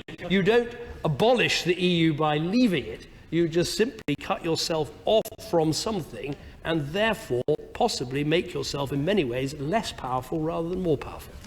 Can I just gently remind the House that people who wish to take part in the exchanges should have been here at the start and remain throughout. People who've gone in and out of the chamber and they have come back in again shouldn't then be standing. That's very much in breach of the traditions of the House. We need to be clear about that. Mr. Ronnie Campbell. One of the bogeyman policy for me was across a political union. If this country votes to stay in the union on the 23rd, what guarantees has the Prime Minister got that these will be put into statute or put into a treaty, or written into a treaty at that time? Well, first of all, it's already an agreement and will shortly be deposited at the UN as an international law decision, and so therefore it will already be by then legally binding and irreversible. When it comes to the thing about getting out of ever closer union and indeed redefining closer union, I think that's so important that it needs to go into the treaties. And the agreement here is that when the treaties next change, that will be written into those treaties. So if you like, we have a double lock on this, a vital point. Mr. John Barron. Thank you, Mr. Speaker. I suggest this is tinkering. It is certainly not fundamental change. The red card is not a veto. It will not stop the majority of the EU forcing unwanted taxes and regulations on this country. But can I put it to the Prime Minister that he should at least accept the possibility that the red card could be turned against us, in that it could not stop, or it would stop rather, UK-sponsored initiatives being blocked by the majority of the EU, initiatives that could be in our best interest, such as access and further enhancement of the single market. Well, look, I don't overstate the red card. What it is a new mechanism, not to delay, but to properly block initiatives that's available for national parliaments should they want to avail themselves of it. To me, this is about another thing that makes this organisation more democratically accountable to national parliaments. But if our honourable friend is saying, but on some occasions that might work against us because other national parliaments would try and stop something we were keen on, well, I suppose that is accountability, that's democracy. But the point is this organisation is going to be more democratic because of my decision rather than less. Stephen Gethins. Thank you, Mr. Speaker. Mr. Speaker, since the Prime Minister seems to be getting nil point from his own side in terms of these European renegotiations, and can I commend him for coming round to Chancellor Merkel's view on freedom of movement? And on freedom of movement, can he assure the House that there will be absolutely no implication for the hundreds of thousands of UK citizens living in the EU from this deal? Well, of course, if we stay in the European Union, British people will continue to be able to work abroad, live abroad, retire abroad, as they do now. So it's not for me to set out what would happen to them in different circumstances. I think the Leave campaign will want to try and address that point. But people know with certainty what they get if the Remain side wins. David Jones. In his statement, the Prime Minister observed that leaving the EU might briefly make us feel more sovereign. But does he not accept that for many honourable members, the issue of parliamentary sovereignty will be the central one of the debate that we're about to engage on? That for so long as we are subject to the fiat of the European Commission and the European Court of Justice, we will not be truly sovereign, and that very little changed last weekend in that respect. Well, I think what changed last weekend in that respect is that because we're getting out of ever closer union, we now know that we can't be forced into further political union against our will. I think that's very important. But on this issue of sovereignty, I'll repeat again, of course, if you leave the EU, you might feel more sovereign because you could pass this law or pass that law. But on the other hand, if you still want to sell into Europe, you have to meet all the rules over which you have no say. And to me, that is a diminution of sovereignty rather than an increase in sovereignty. Joanna Cherry. Thank you, Mr. Speaker. On the issue of sovereignty, it has been reported in several news media organisations that the Prime Minister intends to unveil a British sovereignty bill in the next few days. Will he confirm that that is the case? And if so, will he tell us what provision he is going to make in that bill to recognise that the principle of unlimited sovereignty of Parliament is a distinctively English principle, which has no counterpart in Scottish constitutional law? Well, what I've said I think we should do is build on what we did in 2011 when we set out that Parliament is sovereign, and just as Parliament can choose to join the EU, Parliament can choose to leave the EU, and that I think is good for the whole of the United Kingdom. We do have a sovereign Parliament. Now, I think there's ways we can add to that, as other countries have done, and I look forward to bringing some proposals forward in the coming days.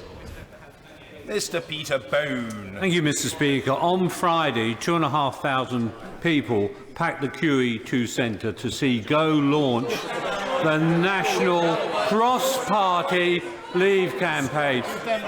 Amongst the speakers, Mr. Speaker, were two UKIP MEPs, a renowned economic commentator, a senior trade unionist, a very respected Labour MP, the co-chairman of Conservatives for Britain, 4 Conservative MPs and the leader of Respect.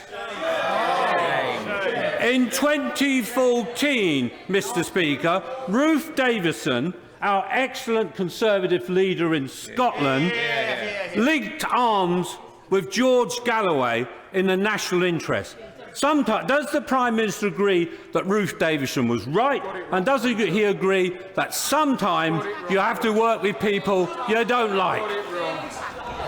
Everyone will have to make the choice about what platform they appear on and who they appear on those platforms with. I think the disadvantage of appearing on any platform with either Nigel Farage or George Galloway is when I consider who their friends are and the people they support and the politicians overseas that they seem to support. But as I say, this is going to be something everyone will have to think carefully about who they want to appear with. Mr. Peter Kyle. There's been a lot of talk, quite rightly, about the City of London and big multilateral companies working here and investing in this country. But the beating heart of our economy is the small and medium enterprise sector. SMEs export 39% of SMEs in this country export to EU countries. Does the Prime Minister not agree with me it would be madness to slam the door in their face? Well, I think the overwhelming majority of SMEs who export support the case that I'm making. And I'd also make this point, which is that there are many companies that are not exporters, but they are involved in a supply chain with companies that do export. And I think this is a point that a lot of the business service organisations, banks and accountants and lawyers are very well placed to make.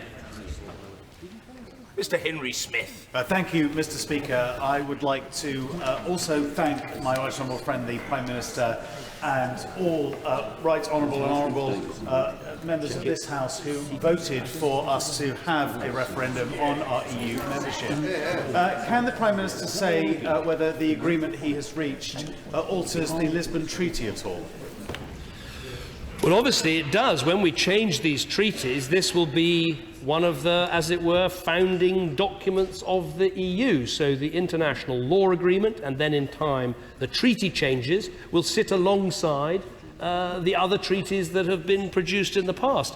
Like him, I regret the fact that so many treaties were passed with so little democratic accountability, and I think we're putting that right in two ways. One is things like getting out of ever closer union, a distant dream for many of us who used to argue for this but never got it, and also the democratic accountability of holding the referendum. Mr. Graham Stringer. The Prime Minister has stated explicitly that people who vote to leave the European Union don't love their country. I represent many veterans of the armed services whose patriotism cannot be questioned. Will the Prime Minister apologise to those people? I absolutely did not say that. What I said was that I love my country, and I think our country, an amazing country, will be greater and more powerful if we remain in organisations through which we can project our power and influence and do great things in the world. I don't question the patriotism of anyone in our country. We're all going to have to make a choice. But I actually believe part of Britain's greatness is not simply the parliamentary democracy that we enjoy, the rights we have in this country, but we're an outward-looking country. I'm very proud of the fact that we help, whether it's with Syrian refugees or chasing down pirates off the Somali coast or trying to stabilise countries from which so many problems come. How are we able to do this? Yes, because we're strong. Yes, because we've got great defences. But yes, also because we're members of NATO, we're a permanent seat at the UN, and we're part of the EU. I think it's technical jargon to call it a force multiplier, but that's what it is, and we should be proud of the role we play in the world. Mr. Christopher Chope. Mr. Speaker, my right honourable friend always made it clear that if these negotiations didn't succeed, then he would have no hesitation in recommending that we leave the European Union. Can he place in the library the papers which cover contingency plans which would have taken place in that eventuality? And would he confirm that in that circumstance, exactly the same leap in the dark would have had to be made by him as he's now vilifying? Well, what I say to my honourable friend, I have great respect for him because he's held his views for many years and believes that Britain will be better off outside the EU. And I hope he'll respect my views. I've always believed that if we can get reform, we're better off in the EU, and that's what I said. Now, in terms of the documentation, we are going to be publishing something about the alternatives to demonstrate what we believe they are and to demonstrate that we are thinking about what would need to happen were that eventuality to come about. In terms of what we achieved, I'm very happy to write to him with a list of the things we said in our manifesto and that we achieved through this renegotiation, because I quite accept colleagues who are going to say, I'm going to take a different path from you, I'm going to make my own decision. But what I won't accept is that somehow we haven't delivered, the overwhelming majority of what we promised to the British people at the last election. Susan Ellen Jones. Mr. Speaker, I wonder if the Prime Minister could tell this House whether he thinks rural communities in Britain would be better off or worse off being in the EU. Well, I represent a rural community, 400 square miles of beautiful West Oxfordshire, and there will be a range of views in my constituency, but I know when I talk to many of those who are responsible for producing food and for looking after our local environment, that they see strong advantages from remaining in the European Union. Neil Carmichael. Thank you very much, Mr. Speaker. Does the Prime Minister agree with me that in negotiating a special status deal, which he has done, is an actual demonstration of sovereignty at its best, because he is promoting this country's interest in a very rigorous way, ensuring that we are stronger, safer and more economically prosperous, and that manifests itself in many aspects of the deal, but also in the way in which we will behave as a nation-state within the European Union in the future? Well, I'm grateful to what my honourable friend says. I mean, what I would say is, I think it demonstrates that while this organisation is imperfect and sometimes can be inflexible, they did show flexibility. One country came along with a manifesto pledge to renegotiate its position with a set of changes it wanted to achieve, and by and large we've achieved them. And I think that is a sign that this organisation can be flexible, and I think that's incredibly important. If we hadn't been able to achieve any of this, I would have really had deep questions about whether we could stay in an organisation like this. But it's demonstrated flexibility, and that's all to the good. Mr. Danny Kinahan. Very much, Mr. Speaker. I'm, as many of you know, fiercely proud of Northern Ireland and its place in the world as a global trader, its international world, and I know we benefit a great deal from the EU at the moment. But would the Prime Minister make it clear what the benefits are to us on our borders, our farmers, our fishermen, and all the people there that really rely on the international trade? Well, I look forward to coming to Northern Ireland to make exactly those points, but I think when you look at the special status that Northern Ireland has been given in terms of vital grants, if you look at the important cooperation that there is as part of the common travel area with the Republic, if you look at the way we've reformed already the common agricultural policy and the common fisheries policy, more to be done, but I think money goes into Northern Ireland through those programmes, and I'm happy to come and talk about all those things in the province. Mr. Jeremy Quinn. The Prime Minister referred to resolving this issue for a generation. Will a treaty change to incorporate our changes and perhaps to allow greater integration of the Eurozone require a further referendum in the UK or not? That's a very good question. The truth is it would depend what was in that treaty. If the Eurozone members were to bring forward treaty changes to change the nature of the Eurozone, but without affecting in any way competencies here in Britain, then I suspect we'd be able to get our changes on ever closer union, on the governance surrounding the Eurozone, into that treaty. And whether or not it requires a referendum simply depends on whether it passes competencies from Britain to Brussels. If the answer is yes, you have to have a referendum. If the answer is no, you don't. George Kerrivan.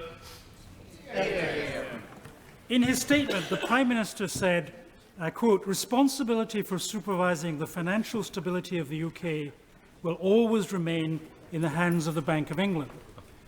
But we already share that responsibility with the European Banking Authority, and we are already signed up to the single rule book of that authority.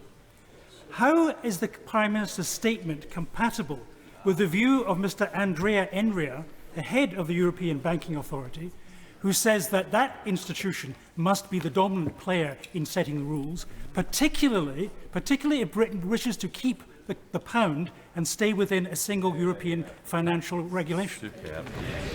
Well, the answer to this question required something like 35 hours of negotiation because it's so important. Let me try and précis it. Of course, you've got the banking union arrangements.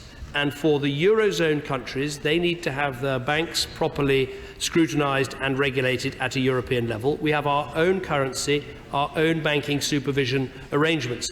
But if you're trying to supervise a complex, large economy like Britain, with one of the largest financial centres anywhere in the world, it's not just banks that are systemically important, it's also other financial institutions, for instance, central counterparties.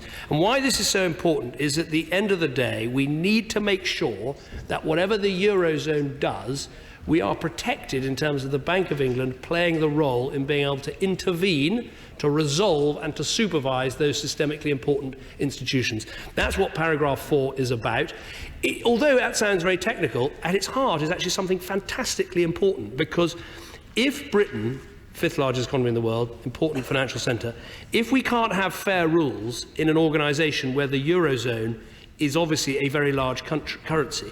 If we can't have fair rules, there really would be a case for saying, hold on a second, long term, this is a single currency only organisation, we better leave. So this was absolutely crucial to get that settled. Technical, but in the end, fundamentally important about whether we can get fair treatment inside this organisation. And the answer is, yes, we can. Mr. Stephen Hammond. Thank you, Mr. Speaker. I'm grateful. In this great exercise in democracy, it's not what we say in this House, but what our constituents decide. And my constituents in Wimbledon, like many, I think, will be interested in the things that affect them. The economic protection and the jobs that the new single reformed EU can bring in the single trade zone. They don't want the euro, they don't want the euro superstate, and they don't want something for nothing in welfare. Could the Prime Minister confirm to my constituents in Wimbledon and across the country for others that this is what he's negotiated and this is why it would be wrong to take a leap in the dark? Well, I'm very happy to make that point, and I don't know whether I'll make it to Wimbledon, but I hope to make it to many parts of our country over the next 4 months to make exactly that point. We haven't solved all of Britain's problems with Europe. We haven't solved all of Europe's problems, but we have, I think, fundamentally addressed 4 major problems Britain had. Too much of a single currency club, too much regulation, too much of a political union, and not enough national determination over free movement, abuse and welfare. And I think those 4 things go to the heart of the problems we've had with this organisation. The Prime Minister knows very well it's always worthwhile going to Wimbledon. Mr Ian Paisley. Thank you, Mr Speaker. Is the Prime Minister going to welcome the support that he has received today from the surprising area of the Deputy First Minister of Northern Ireland, who has joined his campaign and supports his campaign? Or is he going to encourage the people of Northern Ireland to stay in tune with his Secretary of State for Northern Ireland, who has indicated very strongly, in tune with the people of Northern Ireland, that they should leave? And if he is not going to support his Secretary of State for Northern Ireland, will he then be following the advice from the Deputy First Minister of Northern Ireland that the Secretary of State should resign? Will he now support his Secretary of State? The Secretary of State for Northern Ireland does an excellent job. She is exercising her ability to reach a personal decision and to campaign for Britain to leave the EU, and that's absolutely right. She is able to do that. I think the key thing is that everyone in Northern Ireland should make up their own mind based on the evidence, and I look forward to coming to try and help persuade them to remain in a reformed EU. Mr Robert Neal. Thank you, Mr Speaker. Will the Prime Minister accept that the thousands of my constituents in Bromley and Chislehurst, the hundreds of thousands in London and the millions across the UK who work in the financial services will be glad that he at least values their jobs, even if the Leader of the Opposition appears to dismiss them? And will he recognise too that the economic governance package is actually an important win for a strategic British interest, and that therefore the pragmatic and business-like thing is not to walk away from a market you're in, but to stay in it, improve it and make it work better in the UK? No, I certainly agree with that. And look, we should recognise, there's something like 1 million jobs in finance in Glasgow and Edinburgh. I think there's almost 1 million jobs in Manchester and Birmingham. The key point here is this. Because we're in the single market, we have the right to passport, i.e. to have a bank or a financial services company here in Britain that can trade throughout the EU. Leave the single market and you lose that right. What would then have to happen is companies based in the UK would have to move at least some of their jobs to another European country. That's why HSBC said the other day they'd lose 1,000 jobs. And so this is real jobs, real people's salaries, real prosperity that is under threat. And we really need to explain this. It's complicated, but there's no doubt in my mind leaving the single market for financial services would mean less jobs in Britain. Carolyn Harris. Speaker. It was interesting to hear the Prime Minister use the word divorce in connection with some of the less than helpful comments from the Mayor of London. And I think now we're all fully aware that hell hath no fury, like a Bullington boy scorned. I personally will be voting to stay in the European Union, and I will help the Prime Minister to convince others. But if the Prime Minister has had such a good deal, why is he struggling to convince so many in his own party? Well, look, some people have very long-standing views about wanting to leave the EU. The point I was making about starting divorce proceedings on the basis of renewing your wedding vows is that is what some people seem to be suggesting, not just the Mayor of London but others, that somehow if you start the process of leaving you'll get offered a better deal to stay, and I think that is just not the case. You could think about it like this: you're not just divorcing one person, you are actually divorcing 27 potentially unhappy partners. And while I yield to no one in my belief that I can bring people back, I've seen multiple weddings take place. I've never seen multiple divorce negotiations resulting in another multiple wedding. That would be something. Mr Ben Howlett. Thank you, Mr. Speaker. May I join other members in congratulating the Prime Minister and the Minister for Europe for their sterling work in Brussels last week. And I do agree that this reform does produce a fundamental change in the British-EU relations, well, at least in my living memory anyway. And as someone who started out my career in 2008 at the beginning of the Great Recession, I have to say that it fills an awful lot of young people with dread the possibilities of entering into a new turmoil within the economy too. That's why I'll be joining him on the In campaign. Would he agree with me that it is absolutely vital that Britain's economic security that we remain inside the European Union? Well, I hope very much that young people will have a very strong voice in this campaign because, as he says, we have been through difficult economic times, and at a time of uncertainty, why add extra risk? On break. Minister agree with me and London's Mayor, who said 2 weeks ago that it's in Britain's geostrategic interest to be pretty intimately engaged in the doings of a continent that has a grim 20th century history and whose agonies have caused millions of Britons to lose their lives, and that the best way of staying pretty intimately engaged is to remain a member of the European Union. I do agree with that. As I've said, if we leave the EU, it doesn't cease to exist, but it would continue to have an impact on our lives and on our world. So the best thing to do is to try and alter it from within. Well, we'll try to accommodate remaining colleagues, but short questions are now required. We're having pithy answers, but we need short questions. Raymond Chishti. Prime Minister, as someone who has an open mind and can see competing arguments on both sides, can we ensure that the information in the campaign is factually correct? A few weeks ago, a letter in the Telegraph and the Mail appeared criticising the Prime Minister, apparently signed by a local Conservative activist from my constituency, linking the association to the letter. Yet, Prime Minister, no one ever heard of that person. Can we please ask that information put forward by both sides is fair, accurate and factually correct, so that the British public can decide on fair evidence? No, I think my honourable friend makes an important point. We are producing a series of documents and we must make sure that the information is accurate. Jonathan Reynolds.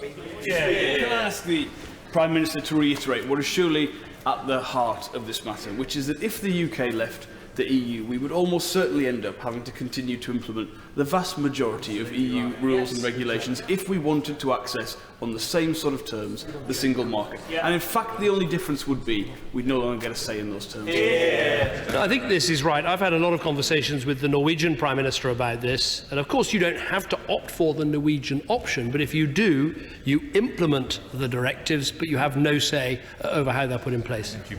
Robin Walker. Speaker, for the first time in my lifetime, people in Worcester will be able to have a genuine say on this issue, and I thank the Prime Minister for that fact, also for the huge effort that he's put into negotiating Britain's corner in Europe. But on the 2010 election manifesto, on which he was made Prime Minister and I came to this House, we said we would bring in a UK sovereignty bill to assert sovereignty of our country and make sure it was this Parliament that took final decisions. Would he agree that sovereignty is something that can be asserted by this House and isn't just something for us to argue over? I'm very grateful to my honourable friend. We did introduce this sovereignty clause in the 2011 Referendum Act. What I'm looking at is enhancing it and adding to it in the proposals that will come forward with. Mr. Streeting. Thank you, Mr. Speaker. Given that so many of my Ilford North constituents work in the City of London, can I welcome what the Prime Minister has said today, making sure that we have a strong global financial centre, but also one that enjoys all of the benefits of access to the largest single market. Given that, can I offer the Prime Minister a once-in-a-Parliament opportunity to campaign in my constituency on this issue? Can I also, given that there are those in Frankfurt and Dublin that would love to get their hands on Britain's financial services, and given that the Mayor of London has given up his day job to think about his next job, can I ask the Prime Minister to send a very clear message to my constituents and all Londoners that London is stronger in Europe? I'd be delighted to come to his constituency, casing the joint for the future. No, I think he's right when it comes to. It's very interesting what Chris Cummings, the Chief Executive of the City UK, has said.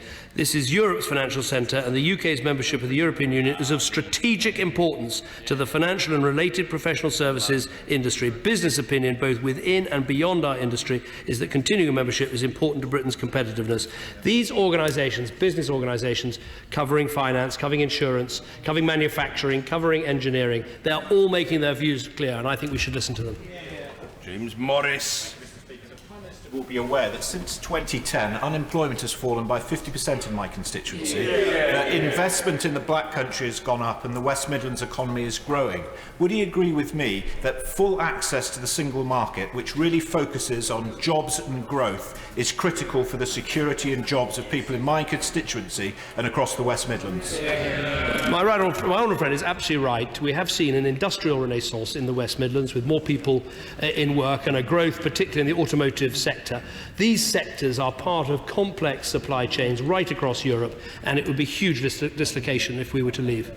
Neil Gray.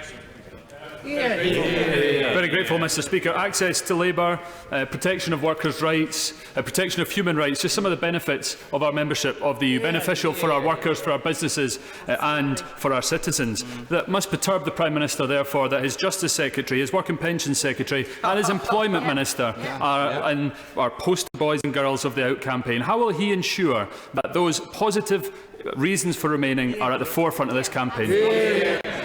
Well, look, we're dealing with an issue that has caused divisions and differences within parties right across this House. You know, what you see is 23 people sitting around a cabinet table, very much convinced we should be better off within the EU, and 6 that are taking a different view. I don't think we should be concerned about that. This is a referendum. It's the people's choice, not the politicians' choice. Simon Hall. Mr. Speaker, would my right honourable friend agree with me that now is the time for realpolitik? We are no longer an imperial power, able to demand what we want and get it. But we live in a fragile and increasingly volatile world in all senses of those terms. Is not our membership of both the EU, together with the United Nations, with our seat on the Security Council, our membership of NATO, and as the head of the Commonwealth, ideal platforms for us to promote Britain both here and abroad? That is why we should be staying in. I think my honourable friend is absolutely right. The membership of these organisations helps us to get things done for our people, for our country, but also make progress on the issues we care about around the world. Louis Perkins. Mr. Speaker, I think the Prime Minister deserves credit for the deal that he's got, and I'll be able to campaign for it with confidence. He's right to say that the 3 different Leave campaigns are unable to say what Leave would really look like. But it is, I believe, incumbent on him, who will actually be doing the negotiations in the event of an out vote, to tell us what a Leave would look like. Can he say, when he sets out the alternatives, very specifically what Leave will look like as well as what Stay will? No, we will do this as a government, setting out what we believe the alternatives are. You know, there's the Swiss model that took 9 years to negotiate. There's the Norwegian model we've discussed today. There's the WTO option, where you could face tariffs every time you try and sell a car into the EU. There's the Canada free trade deal, not yet agreed, but there it doesn't cover all services, so you could be seriously disadvantaged. We need to go into detail on each of these and put accurate information in place so that people can see what's on offer. Mr. David Trudinick. My right honourable friend, the Prime Minister, agree that critical to the success of his campaign is going to be his ability to convince people that by giving up some sovereignty in Britain, we have gained sovereignty in Europe and gained authority in Europe. And can he convince the country that he will be able to do that? Well, clearly this is going to be the challenge of the coming months. As I've said, you know, I have no selfish interest in this. I will just tell it as I see it, and as what I've learned over 6 years of being Prime Minister. This organisation is imperfect. It can sometimes be frustrating, but we are better off in. I profoundly believe that, and I'll take that message around the country. People in Scotland are entitled to hear the clear and positive case for remaining in the EU and to make their decisions on the basis of hearing all the arguments in full. And the Prime Minister spoke today about the importance of taking account of the express will of the people. So will he undertake to take full account of the express view of the Scottish people and ensure that if we vote to remain, we're not removed from the EU against our will? Well, I very much look forward to taking this message to Scotland and campaigning in Scotland. I enjoyed doing that during the independence referendum, and I look forward to making this argument again, that we're better off together. And it is a one United Kingdom decision. Alex Shelbrook. Thank you very much, Mr. Speaker. The out voices have always had the domination for many times. I have to say to my honourable friend, if he came back of Emperor of Europe, they would have complained it was an idea from Rome.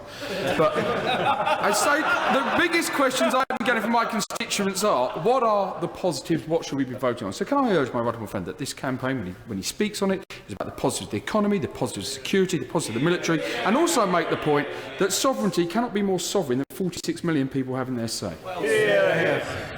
Absolutely right. Look, I think we should not only talk about the kind of conceptual benefits of free trade and open markets, but there are some very simple, practical benefits. We're free to travel, to work, to live, to retire anywhere in Europe because of open skies. Prices of going on holiday and taking a flight anywhere in Europe have come down something like 40%. You're now, when you travel, hopefully soon, going to be able to access your digital content on your iPad so you can watch whatever you're watching wherever you are in Europe. These are... Sorry, actually, I can see I've been doing this for too long, but you get the point. Nick Dakin. Mr. Speaker, many of my constituents are somewhat nonplussed about the EU question, but they are hugely concerned about the future of the UK steel industry. Can the Prime Minister say whether he believes the UK steel industry will have a brighter future if we remain in Europe or if we leave? It's a very important point. Look, there are huge challenges, not just in our steel industry, but this issue right around Europe, and it's increasingly being talked about around the European Council table. The point I'd make is, however difficult it is, and it is difficult, I think we've got a better chance of dealing with Chinese overcapacity and dumping and all the rest of it if we work as the biggest market in the world of 500 million people. Of course, we could get some things done, fifth largest economy, talking to China, but actually as part of 500 million, I think we can get more action. Chris White. The number of unemployed claimants in my constituency has fallen by 80% since 2010. Would the Prime Minister agree with me that to leave the EU now at a time of economic global uncertainty would risk a reversal of the progress that has been made? Well, I'm delighted with the unemployment performance in his constituency. I think there's a simple point here, which is we live in uncertain times. We've made good progress on the economy. We should try to take the risks away from that economic performance, and clearly changing our status in this radical way would be a risk. Stuart Malcolm MacDonald. We've been enriched by freedom of movement. We've been made safer with cooperation, and we remain relevant in global terms because of that seat we have in the European Union, all of which, plus more, unfortunately, is now at risk. So with that in mind, will the Prime Minister put some punch into a positive fight to remain in Europe? Because wouldn't it be ironic if it was this Conservative Prime Minister who left it to the Scottish National Party to save Britain from itself?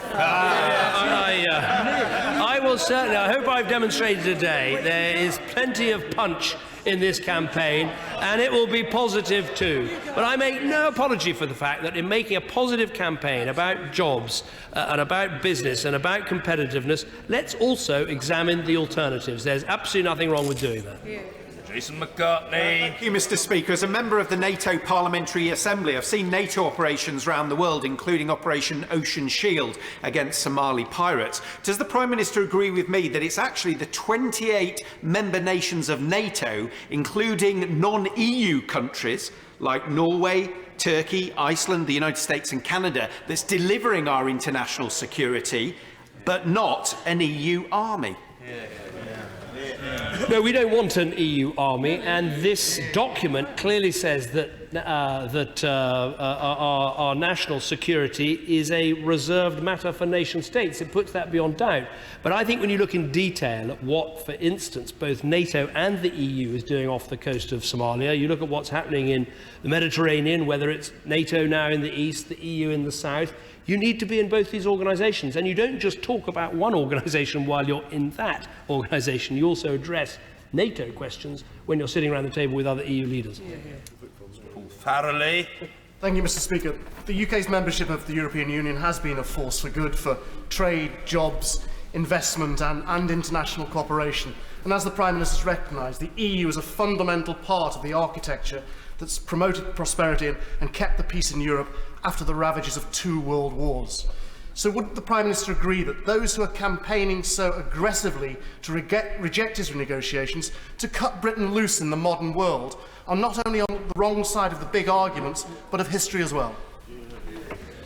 I think it's always been a challenge for our country how best to engage in Europe, and I think there's a strong case for saying when we tried to cut ourselves off, actually it's ended in disaster and the need to re-engage at the end of that.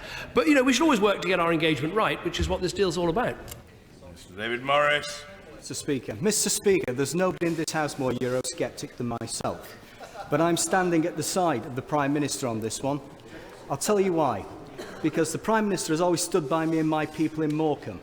In my constituency, we have the Port of Heysham, which has 10% of our GDP going through it, most from Northern Ireland. Also, we have the EDF power stations, 2 nuclear power stations, which is the French government sponsored. I don't want to see jobs lost in my constituency, especially as it's got the lowest unemployment rate at this moment in time seen in generations. Would my right honourable friend, the Prime Minister, agree with me on that synopsis? Well, I certainly agree that in the end this is about jobs and about livelihoods, and I think he stands up very well for his constituents. I remember visiting not that long ago when we were looking at the Heysham Link Road, and I think I even hammered a rivet into one vital bridge. I just hope it survives. Margaret Ritchie. Following the Prime Minister's indication in this House on the 3rd of February and today that a series of documents would be published in relation to the reform proposals, and particularly on the 3rd of February, Prime Minister referred to the impact on the free movement of people within Ireland, and particularly the removal of that free movement if in the event of an exit. Can the Prime Minister confirm when those documents will be made available so that we will be enabled to have a full, robust and earnest discussion coming as people who want to remain within the European Union? I don't have the dates of when those documents will be published for the Honourable Lady, but I will try and make sure that when we look at alternatives and consequences, we address this question of the border between the Republic and Northern Ireland and the issue of movement of people that could be triggered by that. Thank you. Steve Bryan. So one word that seemed to crop up around the reporting of the summit was contagion, as if other states following the Prime Minister's lead was going to be a bad thing. Would the Prime Minister agree that contagion could be a good thing? It's something we should encourage, because the one-size-fits-all Europe of the 1970s and 1980s is now a thing of the past, and the recognition of there being more than one currency is a good example of that. But we have now set a lead which has set a reform in train. I think my honourable friend is right. Europe will never work if we try and make everyone be one size fits all, and if a country like Britain raises concerns, it's right they're addressed, and I'm glad they have been. Patrick Grady. Thank you, Mr. Speaker. Among the UK citizens living in the European Union that my honourable friend for North East Fife referred to, who interestingly we call expats rather than economic migrants, approximately 30,000 of them are claiming benefits in those European Union countries. So how will the Prime Minister's package that he's negotiated affect them? Well, what we've negotiated is a welfare mechanism that the European Commission has said applies to Britain now, so we are able to pull this emergency brake and restrict benefits for 7 years. It's up for other countries to determine whether they qualify and whether they're able to do that, but I'm in no doubt it applies right away in the UK, which is what I was determined to secure. Mark Spencer. Thank you, Mr. Speaker. The Prime Minister will be aware that we've got trading partners and military allies outside of the EU. Has he had any representations from those allies and trading partners as to whether they see us better inside the EU or outside? Well, I would say all the conversations I've had from our partners, our neighbours, countries that look to us as friends around the world, and I've been quite surprised just by how unanimous and how passionate they have been. Any sense that, for instance, some of the countries of the Commonwealth might sort of want Britain to step back from Europe and form some sort of new relationship with them, I would totally disabuse people of that idea. You know, the Prime Ministers of New Zealand and Canada and Australia, they couldn't be more clear, the President of America, about thinking that Britain should stay in a reformed European Union, and in that way make sure that Europe is looking out to them and signing trade deals with them, and that's exactly what we should do. Peter Grant. Thank you, Mr. Speaker. While the referendum campaign is in progress in the United Kingdom, Europe will continue to host and to witness the worst humanitarian crisis we've seen in the last 70 years. Here. Last summer, there were shameful attempts made in the media and elsewhere to link that crisis to our membership of the European Union. Can the Prime Minister give us an assurance that whatever happens in the Mediterranean over the next 3 months, the United Kingdom's response will be based solely on humanitarian necessity and will not be influenced by how it might impact the referendum campaign? Of course, we will do what is right, but I think it is important to address, in the context of our membership, this issue of migration, and I'd make a number of points. One is that obviously we're outside Schengen and will remain outside Schengen, so that people coming to the EU don't have automatic right to come to Britain. Second, I make the point that we're doing a very responsible thing in taking refugees direct from the region. Third, we're working with our European partners to secure the external border, because at the end of the day, whether we're in the EU or out of the EU, we are affected by this problem in Europe, and so we should be working with our partners to make sure that they can better control and stop, in some cases, the flow of people to Europe. Mr. Richard Graham. Mr. Speaker, some argue that we will be able to forge better deals across the world by leaving the European Union. But in the 3 years I've been a trade envoy, I haven't yet met a single representative of any of the 10 Southeast Asian nations who believe that our trade and investment prospects would be better if we left the EU. So does my right honourable friend agree with me that the referendum is not about whether we should do business with Europe or the rest of the world? We should and must do business with both, as we are, but that those with whom we most want a free trade agreement will always prioritise the EU? No, my honourable friend has put it absolutely right. Look, it's not an either-or. We are expanding our trade in Southeast Asia. We've doubled our trade with China since I became Prime Minister. But I am very struck, as he is, that countries are not saying get out of the EU and sign a trade deal with us. They're saying stick in the EU and make sure it signs a trade deal, because it'll be bigger, it'll be better. Kane. Mr. Speaker, the Prime Minister articulates the case, the national interest, well. Although I've had unconfirmed rumours that he has been exploiting the situation on his own ventures to his own self-interest, that he's opened a private book on his successor. Can the Prime Minister confirm this? Can he give us an inkling of where the money's flowing? And will he guarantee to extend the syndicate to the rest of us? My father, who I miss every day, was an inveterate gambler. I remember nothing more than sitting on a Saturday and watching him betting on race after race. And while I enjoyed all that, I've always tried to stick away from it myself. So I'm not running a book. All I know is I will do the right thing for this country. And the right thing for this country is to remain in a reformed EU. James Cartledge. Moody's have today warned that they could cut Britain's credit rating in the event of Brexit, justifying it thus. They say, unless the UK managed to negotiate a new trade arrangement with the EU that preserves at least some of the trade benefits of EU membership, the UK's exports would suffer. It would likely lead to a prolonged period of uncertainty which would negatively affect investment. Is that Project Fear or a warning from the real world? There are important economic consequences that we do need to lay out so people can see what the potential downsides are of what I think is a leap in the dark. And I think we set out a lot this afternoon about how long it would take to put trade deals in place, how damaging that could be.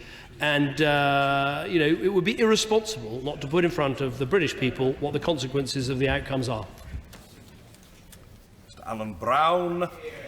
Thank you, Mr. Speaker. Mr. Speaker, there's one deal the Prime Minister has always had control of, and that's the disbursement of CAP payments to farmers. Will he pledge to pass on the €187 million convergence uplift that the EU provided to the UK, which is actually based on the payment Scottish farmers are receiving, which is the lowest in Europe? That would make it much easier to campaign Scotland with the farmers.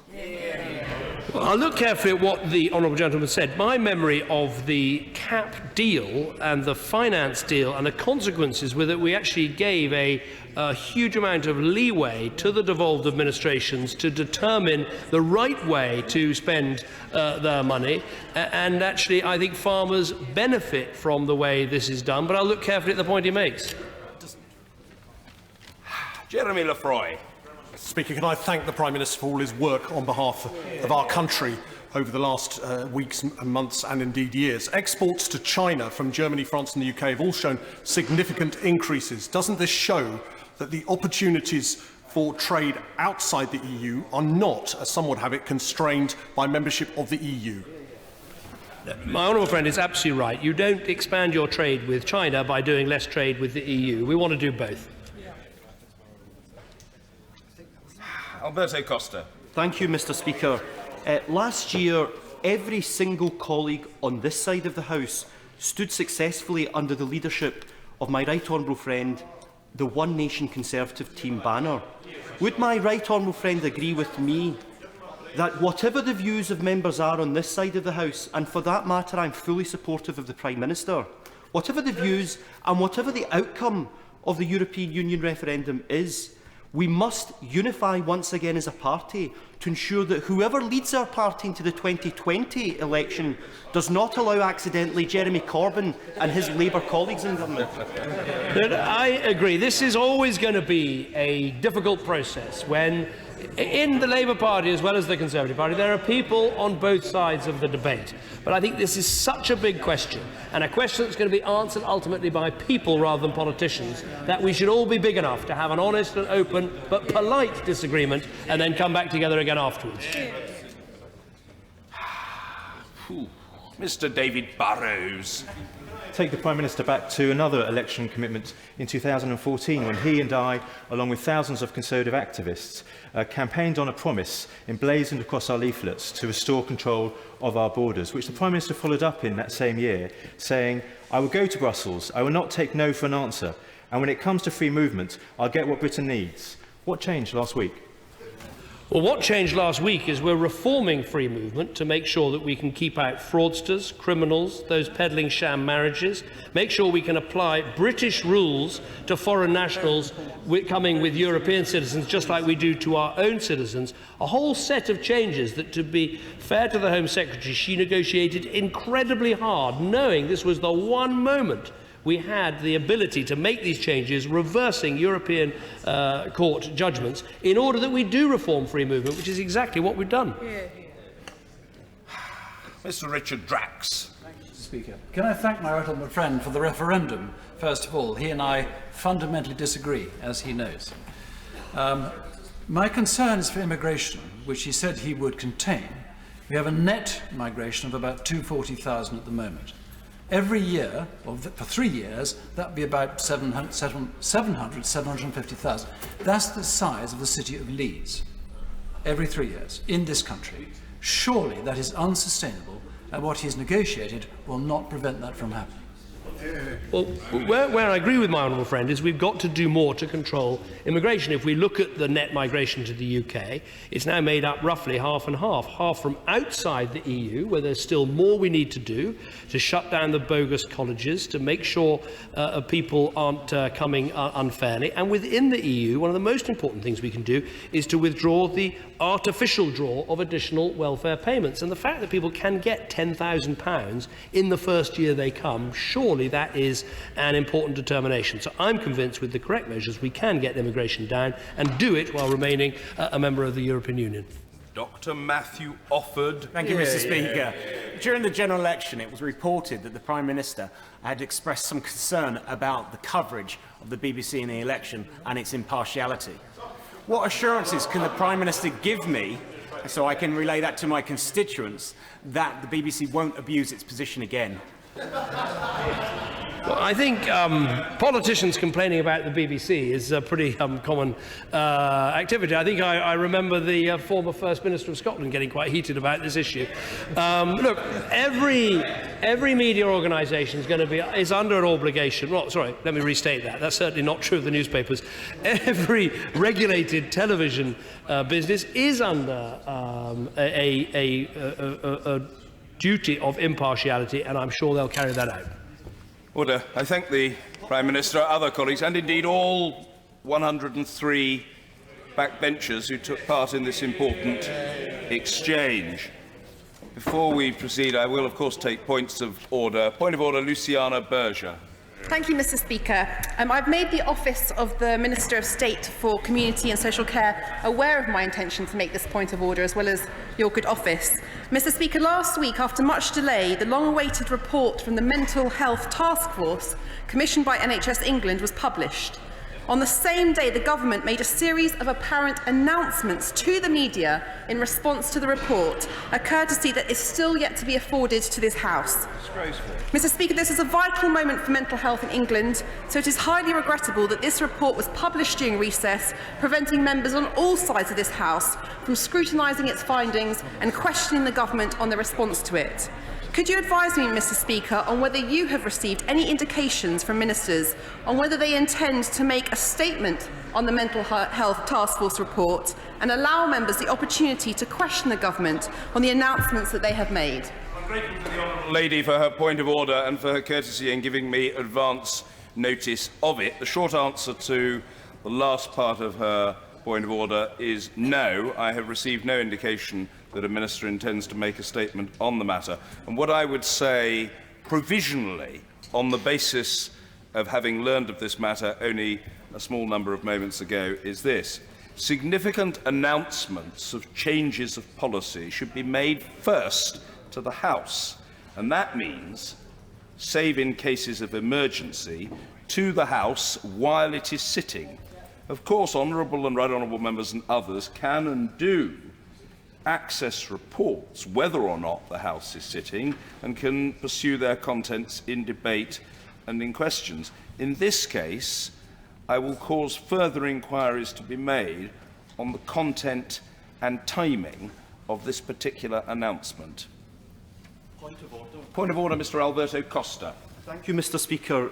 The honourable member for Edinburgh South West may have inadvertently misled this House when referring to parliamentary sovereignty and its effect across the United Kingdom. Specifically, Mr. Speaker, I seek your guidance on how we can put on record that parliamentary sovereignty, according to the Dycean jurisprudence, applies equally in Scotland as it does in England, notwithstanding the 1953 McCormick case, which was obiter dicta, of course. Order. I say two things to the honourable gentleman. First, I'll say very gently, because I'm trying to be kind to the honourable gentleman, who's a new member, albeit an extremely distinguished fellow. If the honourable gentleman wants to raise points of order and to argue the toss about the proprieties of parliamentary procedure, perhaps he would learn that in referring to the Leader of the Opposition, he should refer to him as the Leader of the Opposition, not call him by name. I think people have really got to be careful. They're on sound ground if they start playing the procedural card. Secondly, I say very kindly to the honourable gentleman, whose intellect and eloquence are, of course, evident to all, not least to the honourable gentleman himself, that this doesn't seem to me to be a matter of a point of order. It is an argument, albeit a cerebral and doubtless high-minded argument, between opposing lawyers. We'll leave it there for now. OK, if there are no further points of order, perhaps we can proceed with our later business. The clerk will now proceed to read the orders of the day. Northern Ireland Stormont Agreement and Implementation Plan Bill, second reading. Now. Sorry. Now. Yes, very good. The whip on duty says now.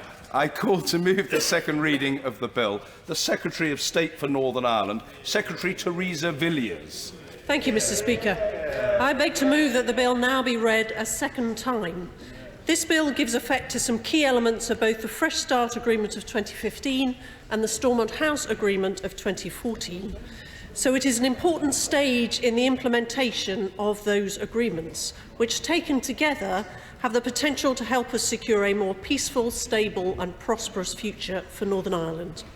Before turning to the detail of the clauses, I will remind the House of some background to their contents. As the House will recall, following just over 10 weeks of intensive talks, the Government, along with the Northern Ireland Executive Parties and the Irish Government, reached the Stormont House Agreement on the 23rd of December 2014.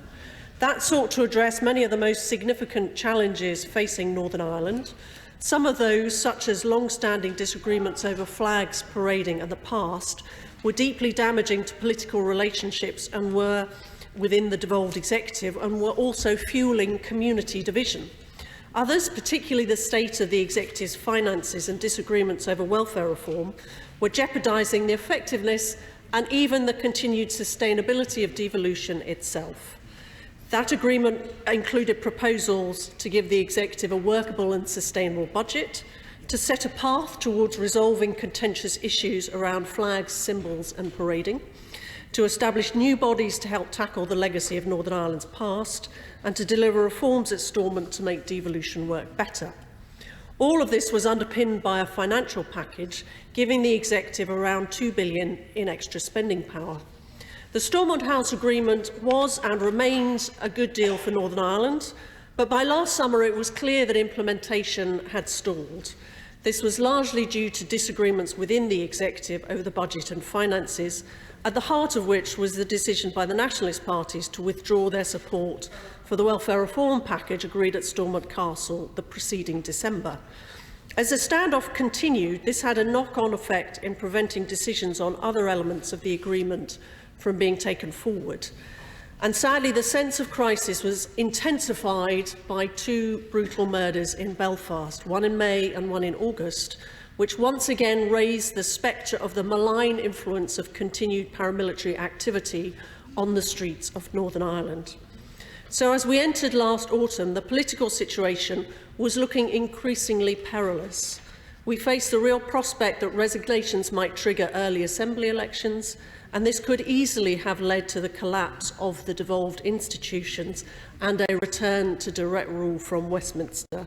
That would have been a very major setback after all that's been achieved under successive governments during the past 20 years. And it was an outcome that the government was strenuously and decisively acting to try to avoid. So firstly, in a speech in Cambridge on the 5th of September, I made clear that we couldn't let the financial impasse continue indefinitely, and that if there wasn't a resolution to the dispute, we'd be left with no option but to legislate for welfare reform in Westminster. Secondly, and following discussions with my right honourable friend, the Prime Minister, it was decided that the time was right to convene a second round of cross-party talks, which began at Stormont House on the 8th of September. Once again, these included the 5 largest parties in the Northern Ireland Assembly and the Irish Government on matters for which they are responsible, in accordance with the long-established three-stranded approach to Northern Ireland affairs. The objectives we set ourselves were twofold: to secure the full implementation of the Stormont House Agreement and to deal with the impact of continued paramilitary activity. Those talks once again lasted for 10 weeks and they concluded on the 17th of November with a document entitled The Fresh Start Stormont Agreement and Implementation Plan. This was agreed between the UK Government, the Irish Government and the two parties representing a majority of unionists and nationalists in the executive. In the Government's view, that agreement goes a long way to satisfy the objectives that the participants of the talk set themselves. It gives the executive a stable and sustainable budget, including welfare reform. It unblocks progress on other crucial elements of the Stormont House Agreement, including institutional reform.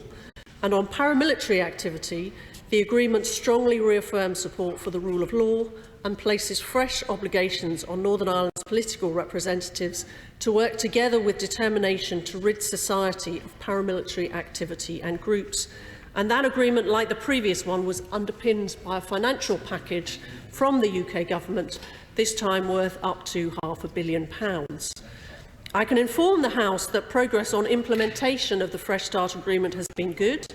The day after it was reached, on 18th of November, the Assembly passed a legislative consent motion for Westminster to go ahead with welfare legislation. The subsequent Northern Ireland Welfare Reform Act was given royal assent on 25th November and the related order was passed in early December. And the Government is now working closely with the Executive on the extensive secondary legislation required to deliver the new welfare system in Northern Ireland. We hope to be in a position to begin bringing this forward shortly, with a view to completing its passage through both houses as soon as we're able to. On the 21st of December, the UK and Irish governments, along with the Northern Ireland Executive, established a joint agency task force to reinforce efforts to tackle cross-jurisdictional organised crime.